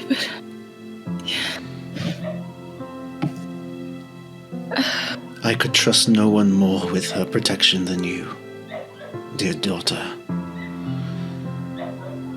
I'm not as strong as you, Dad. I don't know if I can without you.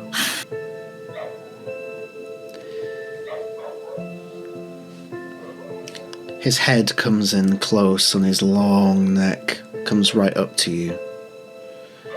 Places his forehead against yours. You are stronger than I ever could be. Just wait and see.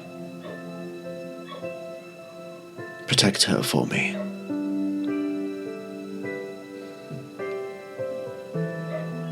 Yes, Father. And his head turns back round.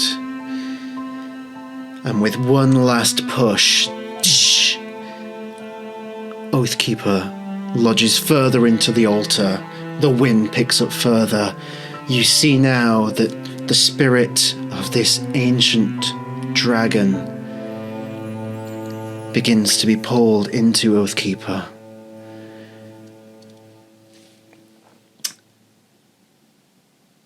I'd like to ask Kakato and Komora to tell us their final thoughts as this ritual ends. Kakato, would you like to go first? Also being drawn to Oathkeeper. Yes, the three of you. With the help of this ancient dragon, it appears to be working.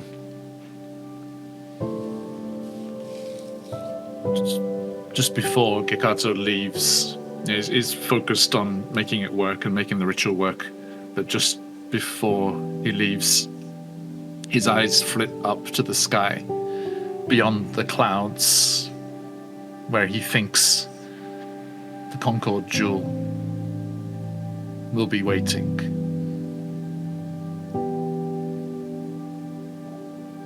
And he thinks about everyone he knew at the Radiant Citadel. and the joy that everyone felt at rediscovering Rodania and reconnecting. And smiles, knowing that they won't lose that chance of reunification from this rot.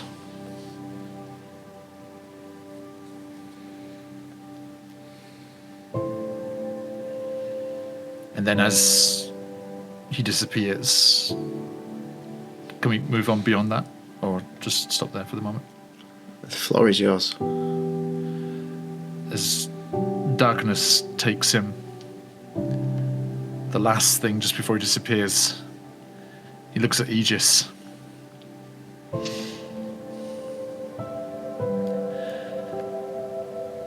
They're quite simple rites, really. Just say, smooth sailing on the ebb and tides.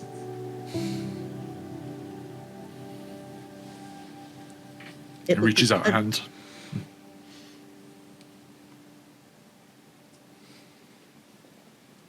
He just reaches out for him.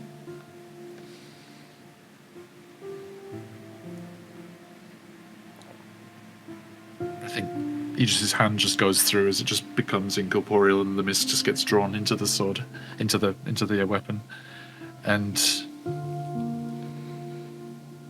Gikato finds himself in complete darkness, and far ahead there's that small flickering beacon of light that is the campfire with his previous companions, the blood hunter, druid, fighter, and sorcerer. And they stand to greet him as he walks into the circle of firelight and sits down with them and rests. Thank you. Kimura.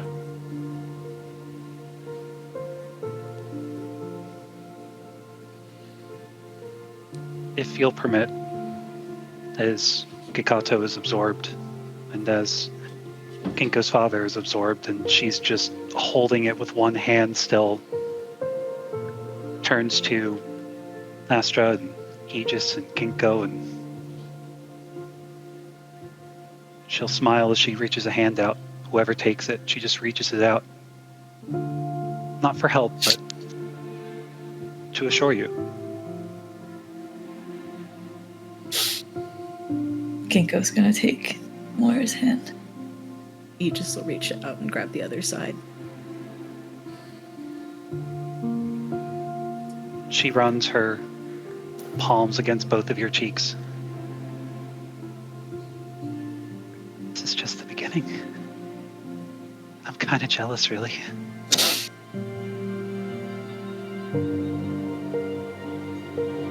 Take care of him, all right? And don't let Astra go around doing anything silly without us.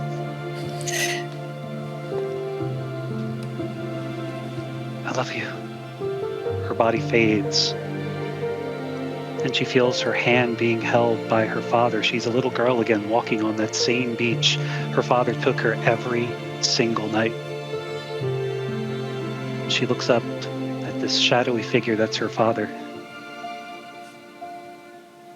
and she sees there's this dark storm in the distance as they walk towards it. Daddy, I'm scared. I don't want to go this time.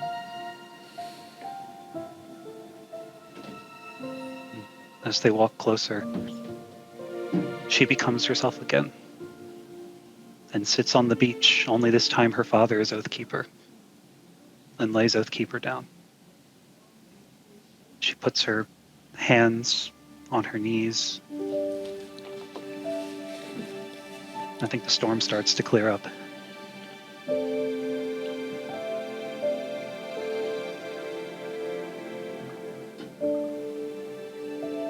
You know, Mom's gonna be so pissed.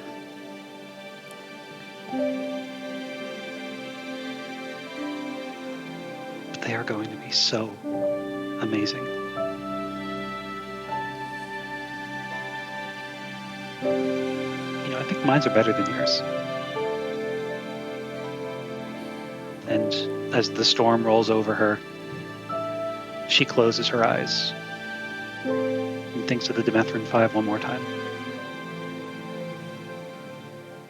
And as she does, she's unable to complete her last sentence, as she says,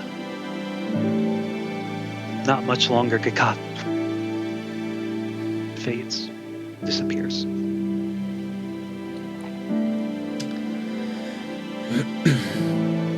Thank you.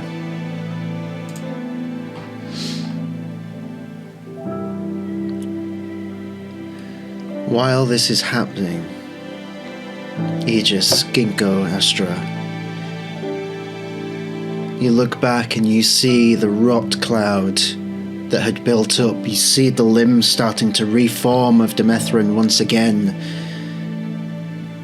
swell and pulsate. And then suddenly they freeze.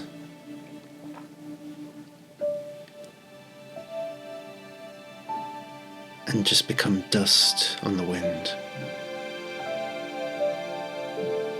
The clouds of the storm ahead immediately disperse, and the sun shines on the beginning of a new age for Demethrin. Not the Titan, but the continent once more. You look back at the altar, just in time to see Oathkeeper scatter to the wind as dust as well. The ritual not only sealing away the essence of Demethrin, but with enough strength and power to completely disenchant and remove him from the fabric of reality.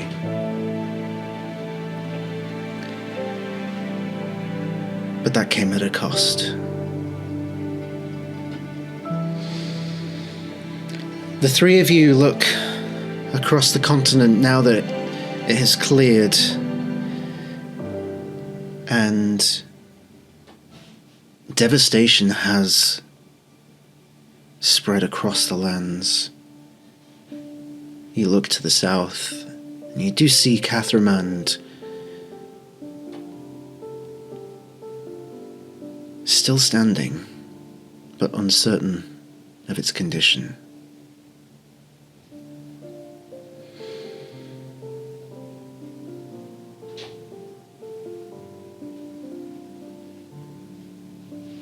You see that the ground in this northern part of the continent begins to sink back into the ocean.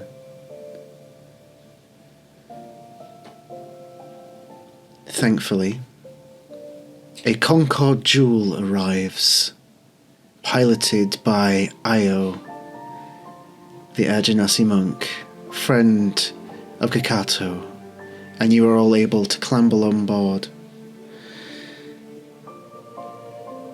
As the Jewel sails through the air southwards, back to Cathermand, as the entire northern wastes of Demethrin sinks into the sea, shattering the continent.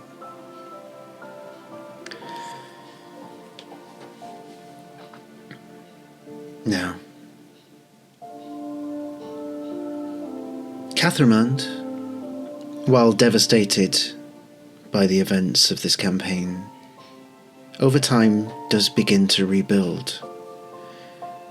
Its people broken, but they remain strong and hopeful of a future for them.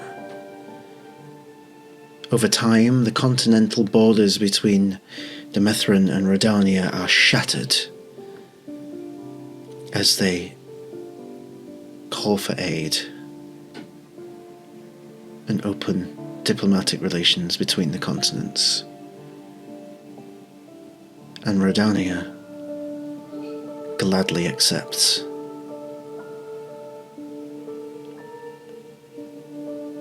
And the people realize there was never any reason for such divide between their people. But now, two continents unite for the first time, a day which many people never thought would come. Unity between the twin continents.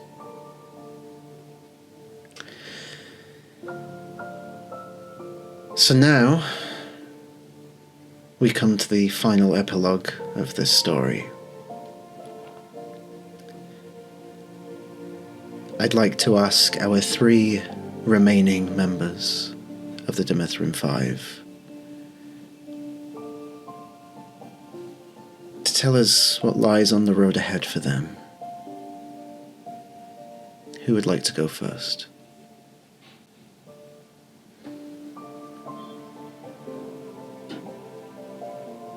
There's Astra, because time. Well, that's okay now, but actually, I think when Astra was still with Ingo and Aegis traveling back, you could see she's just kind of looking out the window, kind of lost in thought. Very calm but sad look on her face, and she turns back to both of them and just goes, I don't understand his actions. Why did things happen like this?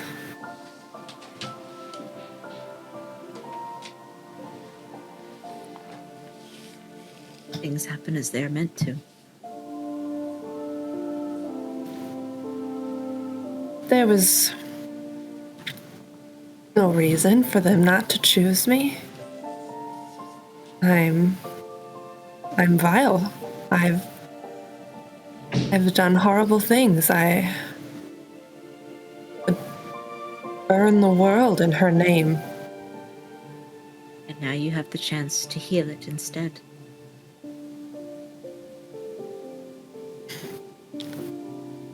I've only ever been chosen another time in my life. In a good way. I don't know what to do now. The next step will always be one forward. And I think that's why you're still here. To make the right step forward. And that's all we could ask of any of us.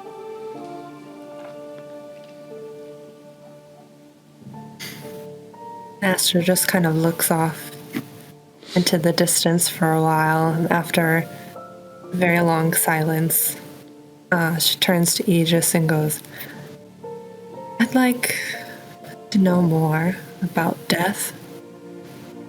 Do you think I may follow you for a while?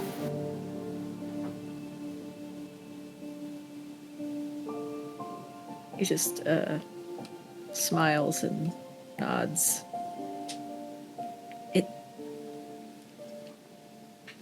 I think it would be good to be in good company for a while. I know I am not the only one experiencing this grief. Something I've never really come to terms with or understood until now.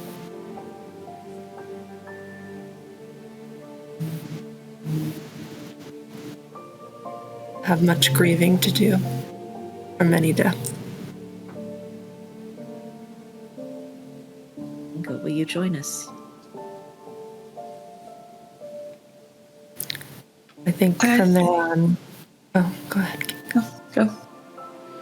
I think from there on, Esther just kind of nods and doesn't say much for the rest of the trip and doesn't necessarily have a plan after this. Just intends to try and learn as much as she can. Okay. Thank you. Ginko's gonna look to Aegis and say, I think I will join you later down the road. You must see to your mother, of course. I have a set of twins I have to visit first. Tell them that Kimura says hi. That was my first stop as well. We can go together. I'm sure there are many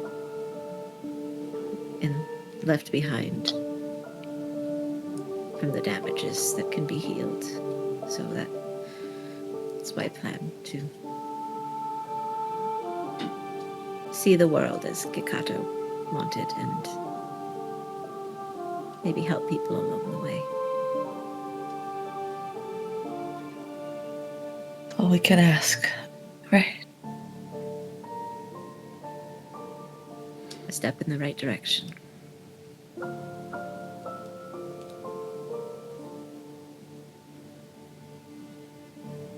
Okay.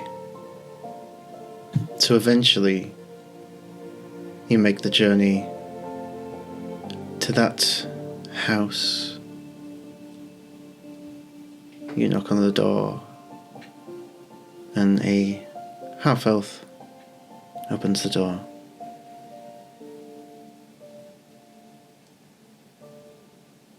Hello? Can I help you?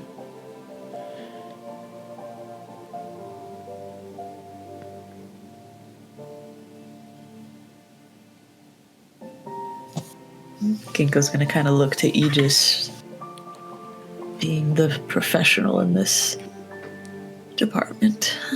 He was actually standing behind her to let her go first, actually.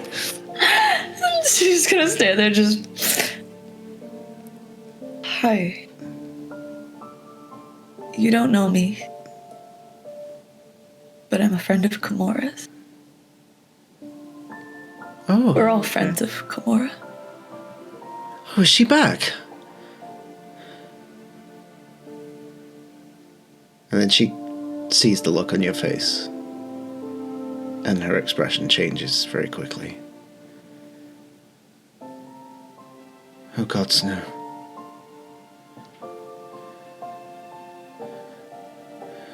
You What saved happened? us. All of us.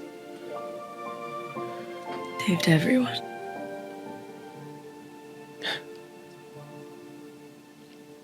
She falls to her knees. It happened again.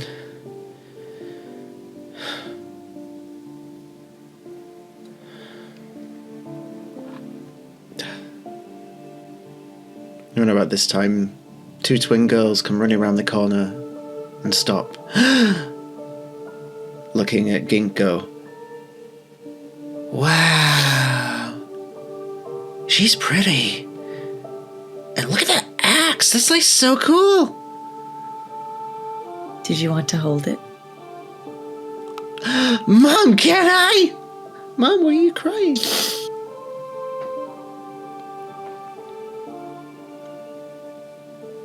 And they rush over to the mother.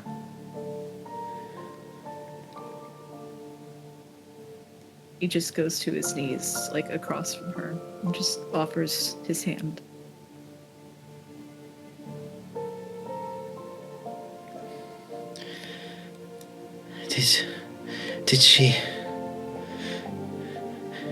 Did she make a difference?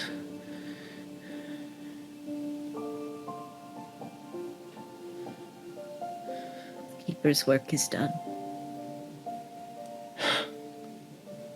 And you see this weight lifted off her shoulders. While she still cries in pain at this loss, there is also relief. And knowing that a long, despised chapter of her life has finally come to a close, despite the great cost.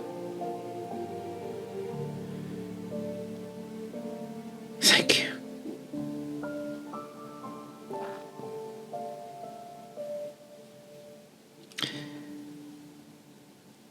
Aegis, do you have the letter?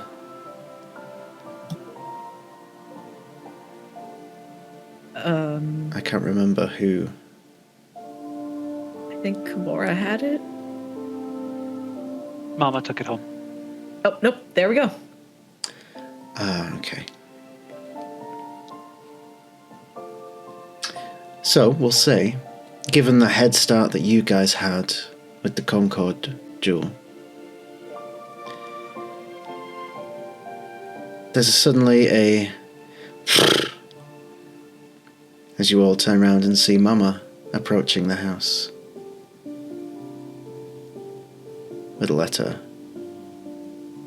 in her mouth.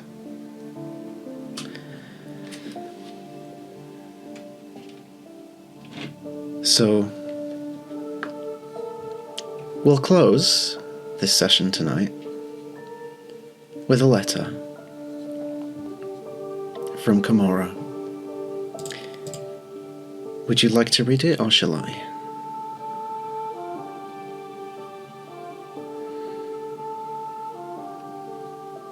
Go ahead. Okay. Let me just quickly scroll up to find it again.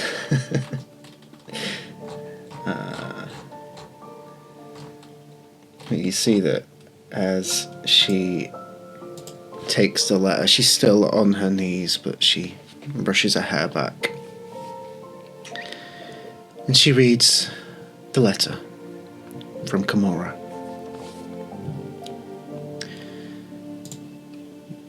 Please correct me if I get any pronunciations wrong.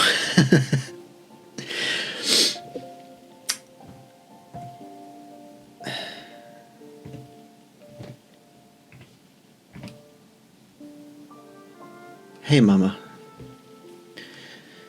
Before you read this, I want you to take the twins to the beach.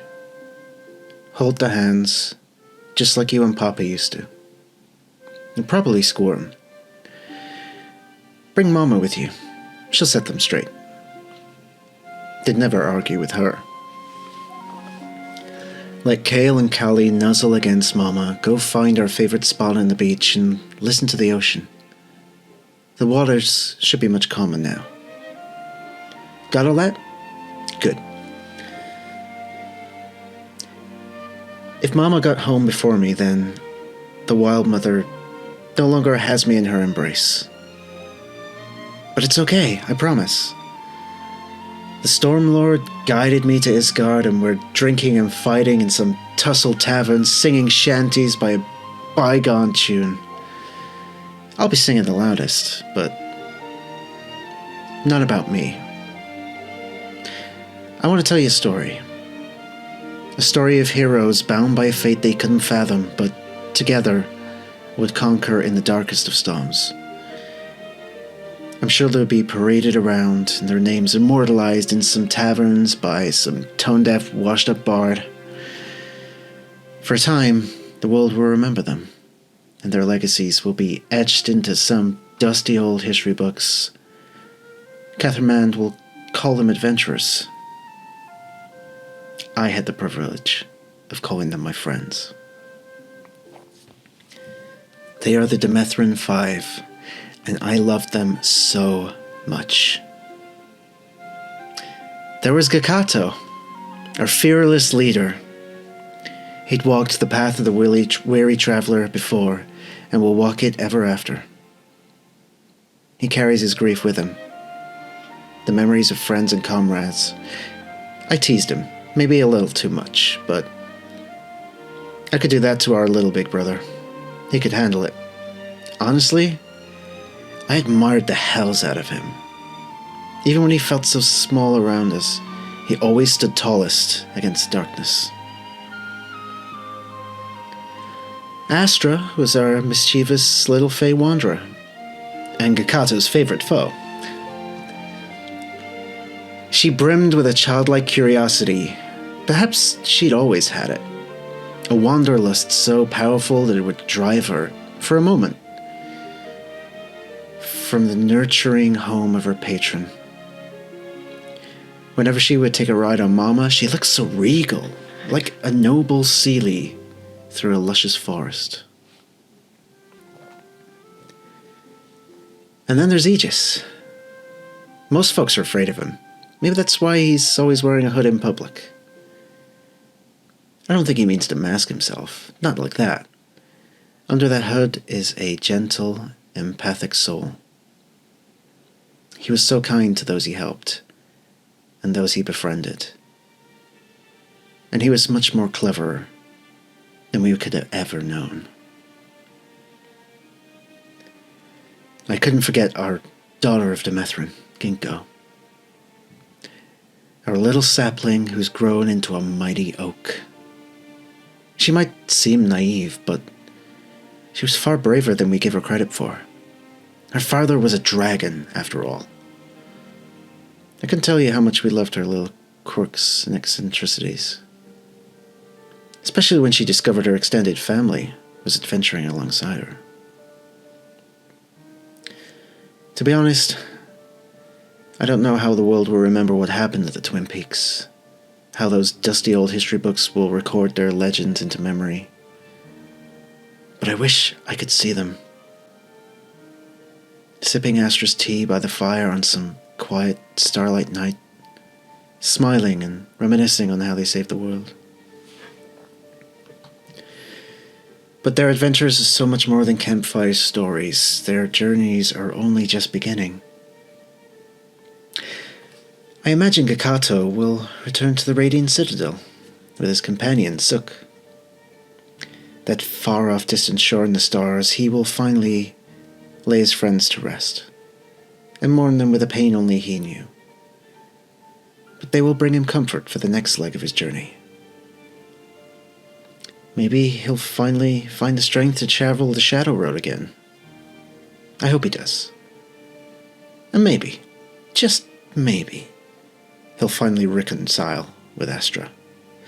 Or maybe not.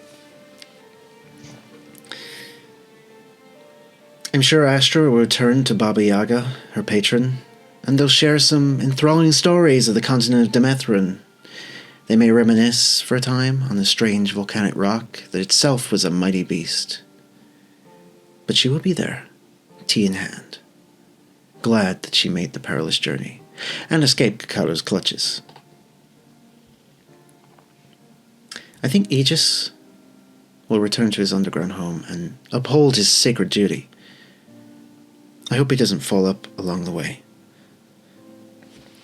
Perhaps he'll travel with his sister through the cavern halls and look back on how he managed to heal the pain of this broken land. Maybe they'll speak fondly of the journey they took together and of the coins gifted by their friends. They'll have plenty of time for that. But most importantly, Ginkgo will see her father again. She has to. And when she does, she can finally spread her wings. She's met Outlanders and learned so much from them. She's challenged a world that her father warned her about and walked away unscathed. Maybe they'll sit under her mother's shade and share their war stories. And they'll be reunited at long last. If they find their way to you, I hope you offer them a warm meal. The twins will likely ask 1,000 questions. Make sure they don't. Take them to the beach and let them dance against the ocean breeze. Share their story with their extended family. And sing their names. Etch them into the annals of our history.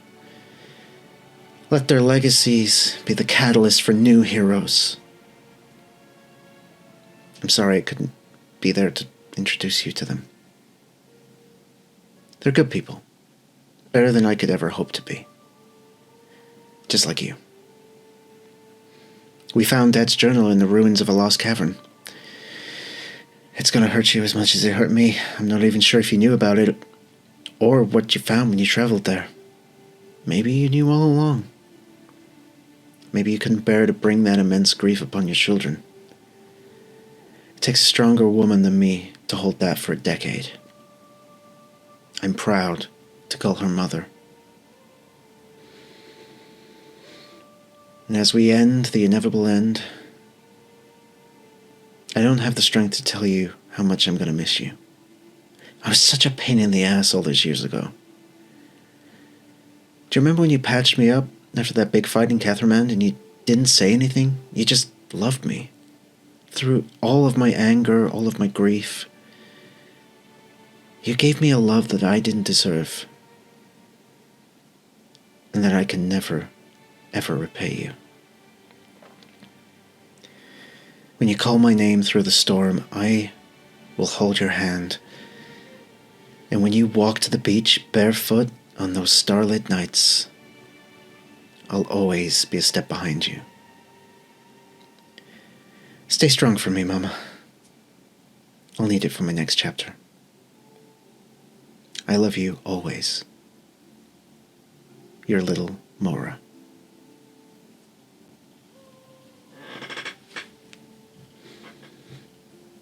She clutches the letter to her chest and just begins sobbing.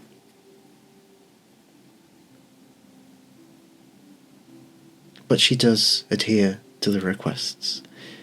Hot food is provided, stories are shared, and a few things happen over the coming days and weeks. As she goes to cook, Aegis would help her in the kitchen. Of course. A few different things happen over the coming days and weeks.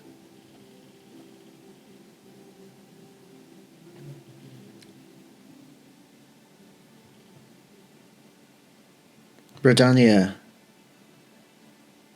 sends legions of workers to help reconstruct Cathermand and all the other settlements. A shared unionship between these two continents to forge something new, something they're still figuring out. But it's a new age for the people of Demethrin.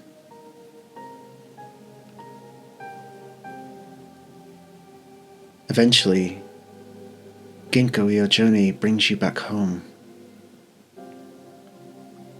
As you visit your mother. You place your hand upon her bark.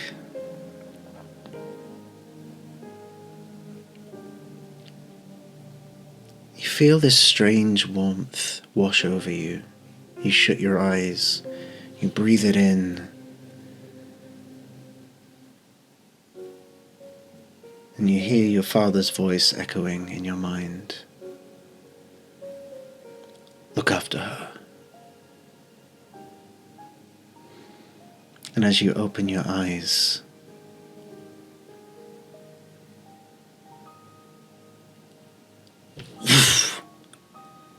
wings sprout from your back. Light comes over you. And as it fades, you stand there. Finally, realizing your true form as the new dragon protector of this ancient and wonderful tree.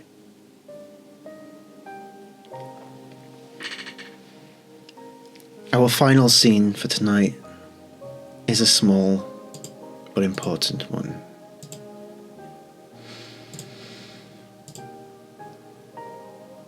As Cathermand is rebuilt, the royal palace reconstructed, the king, after surviving the attack on Cathermand and leading his people through the crisis, takes the throne once again and smiles as he does, as he looks across the throne room to a newly erected statue. A statue of Aegis, Astra, Ginkgo, and at the front, with pinkies in hand, Gikato and Kimura. Standing forever together.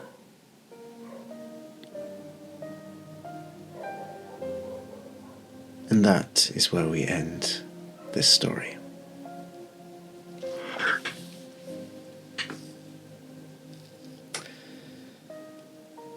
Thank you so much for tuning in, all of you at home. To my dear friends at the table, I have very few words that would express my love and admiration for everything you've brought over these sessions. Let's just say that your place at my table is permanently reserved, should you ever wish to come back. So, one last time, let's go around the table.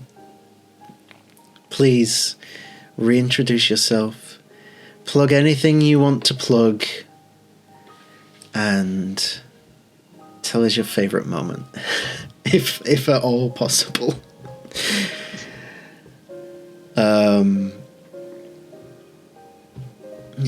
Closing remarks, we'll say, from you. Starting with Ginkgo. I'm never coming back. This is terrible. I'm crying so much. I say that in the best way possible. So many feelings. Oh my goodness. I haven't stopped crying for the past 2 hours. Same. Oh my god. Hello, I am Smallbird Lex. You can find me in a corner crying. You can find me at Smallbird Lex on all socials. I got to have this awesome finished experience, my first finished campaign, and it was phenomenal. Every moment was amazing. It was heart-wrenching. It was hilarious. It was fun, emotional. 7,000 other words from a thesaurus that I could give. Pat, you're an amazing DM, and I'm sure everyone who's ever been here has told you that, but I hope you believe it. You're amazing at what you do. And to everybody here, you guys helped tell an awesome story, and I'm so thankful that I got to hang out with you guys. And I'm being cheesy, so favorite moments from episode 1 to end. That's my favorite moment.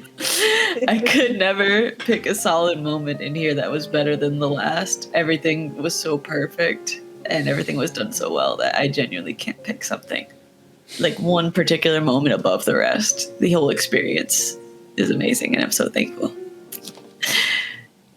Thank you so much. Okay, I'm done crying now. Proceeds to continue crying. Astra. Hi, I'm Sam, play Astra. You can find me at PhoenixUK's channel. To ask me for a favorite moment after that session is the most unfair question you could possibly ask. I mean, how much just happened that I have to go over in my brain and think about? I just really loved how different each of our characters were, and the chemistry all came together. It was just such a diverse group, but yet it all flowed really well, which I loved. I don't know. I just love everyone's backstory. I love your storytelling, the ups and downs. It was all perfectly timed. I don't know. Don't ask me what my favorite moment was. I can't answer. Thank you. Kimura.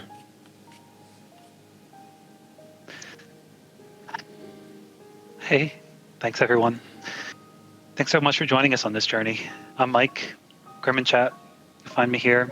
You'll find me on Phoenix's channel.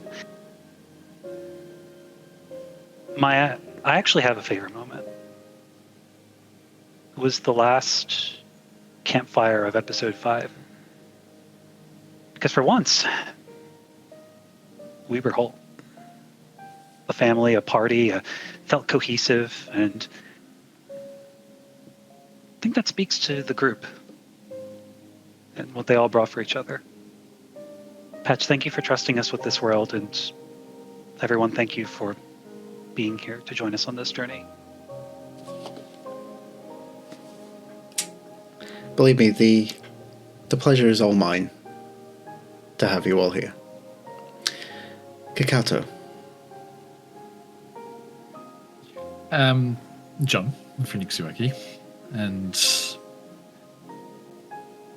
it's always a pleasure. I'm very lucky to get to play with most of you on the regular. And just, yeah, you know, as usually playing as the DM, it's just an absolute joy to focus on just one voice and just one character, and just really have the chance to work on the interactions that I see between my various groups all the time, and nice to be on the other side of that and have that opportunity. And just, yeah, the real catharsis of just really digging into that, just exploring all of the emotional beats, and yeah, having the safe space to do that is really special. It's a bit emotional. It's a bit emotional. No, well, I mean, QuestJunkies wouldn't exist without Phoenix Owaki, so I will always be grateful for you and your contributions. Aegis. I'm Aelin. I've played Aegis. You can find me here or Phoenix Owaki. And it's been such just an amazing experience getting to play with all of y'all, getting to feel all these things, and like it really is something special to feel safe at a table and like open up and like just to all of these feelings. And for these characters to connect like this in only 6 sessions really is special. I mean, loved it start to finish. The campfire really was just such an amazing moment of everybody coming together. And it really does feel like the setup to everyone trying to sacrifice themselves as well.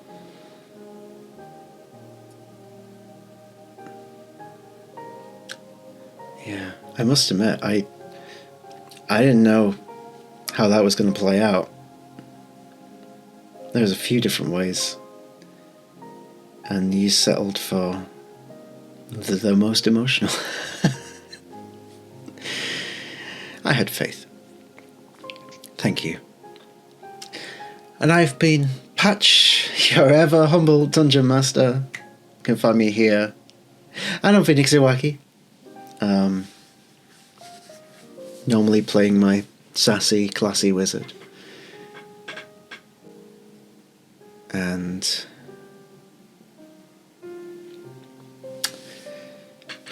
my closing thoughts. You know, Brennan Lee Mulligan once asked a very important question in a very similar moment like this, which was, why do we tell stories?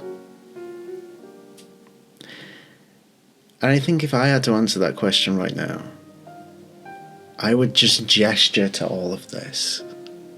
Everything that everyone's just said. I like to think I tell these stories because there is no, as a creative individual, there is no greater feeling than knowing that you've even just inspired one person to think, wow, that was really something. I kind of want to try it. Because my goal was always just to inspire one person to want to do this. And I have been blessed with this wonderful little community of all you wonderful people that like to come and play. And you help me beat down the crippling anxiety and the imposter syndrome that I get every day about my DMing and stuff. And yeah, I could never put into words what that means to me. So, those of you at home, those of you at the table, past and present, like, just all the love. Thank you. With that being said, we're going to wrap up now. I'm going to be honest, I don't have the energy to set up a raid. So, guys, thank you. Thank you for joining us. I hope you tune in when QuestJunkies returns after my holiday, which I definitely need now. The next stream back will be, let's have a look here, the 20th of February, when the Rodania Chronicles returns. And yeah, that's pretty much it, I think. Guys, all the love. What the hell? McClover! Really? Oh my god, you pick your damn moments, you wonderful, wonderful person. Just do. Holy shit. Okay. No spins! Oh my god. Yeah. Please, no spins. God. No spins. We've been spun enough. Thank you so much.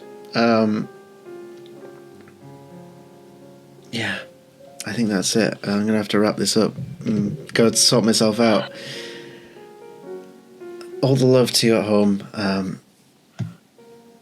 And stick around. Maybe we'll tell a story together someday. Good night, everybody. Good night. Thank you.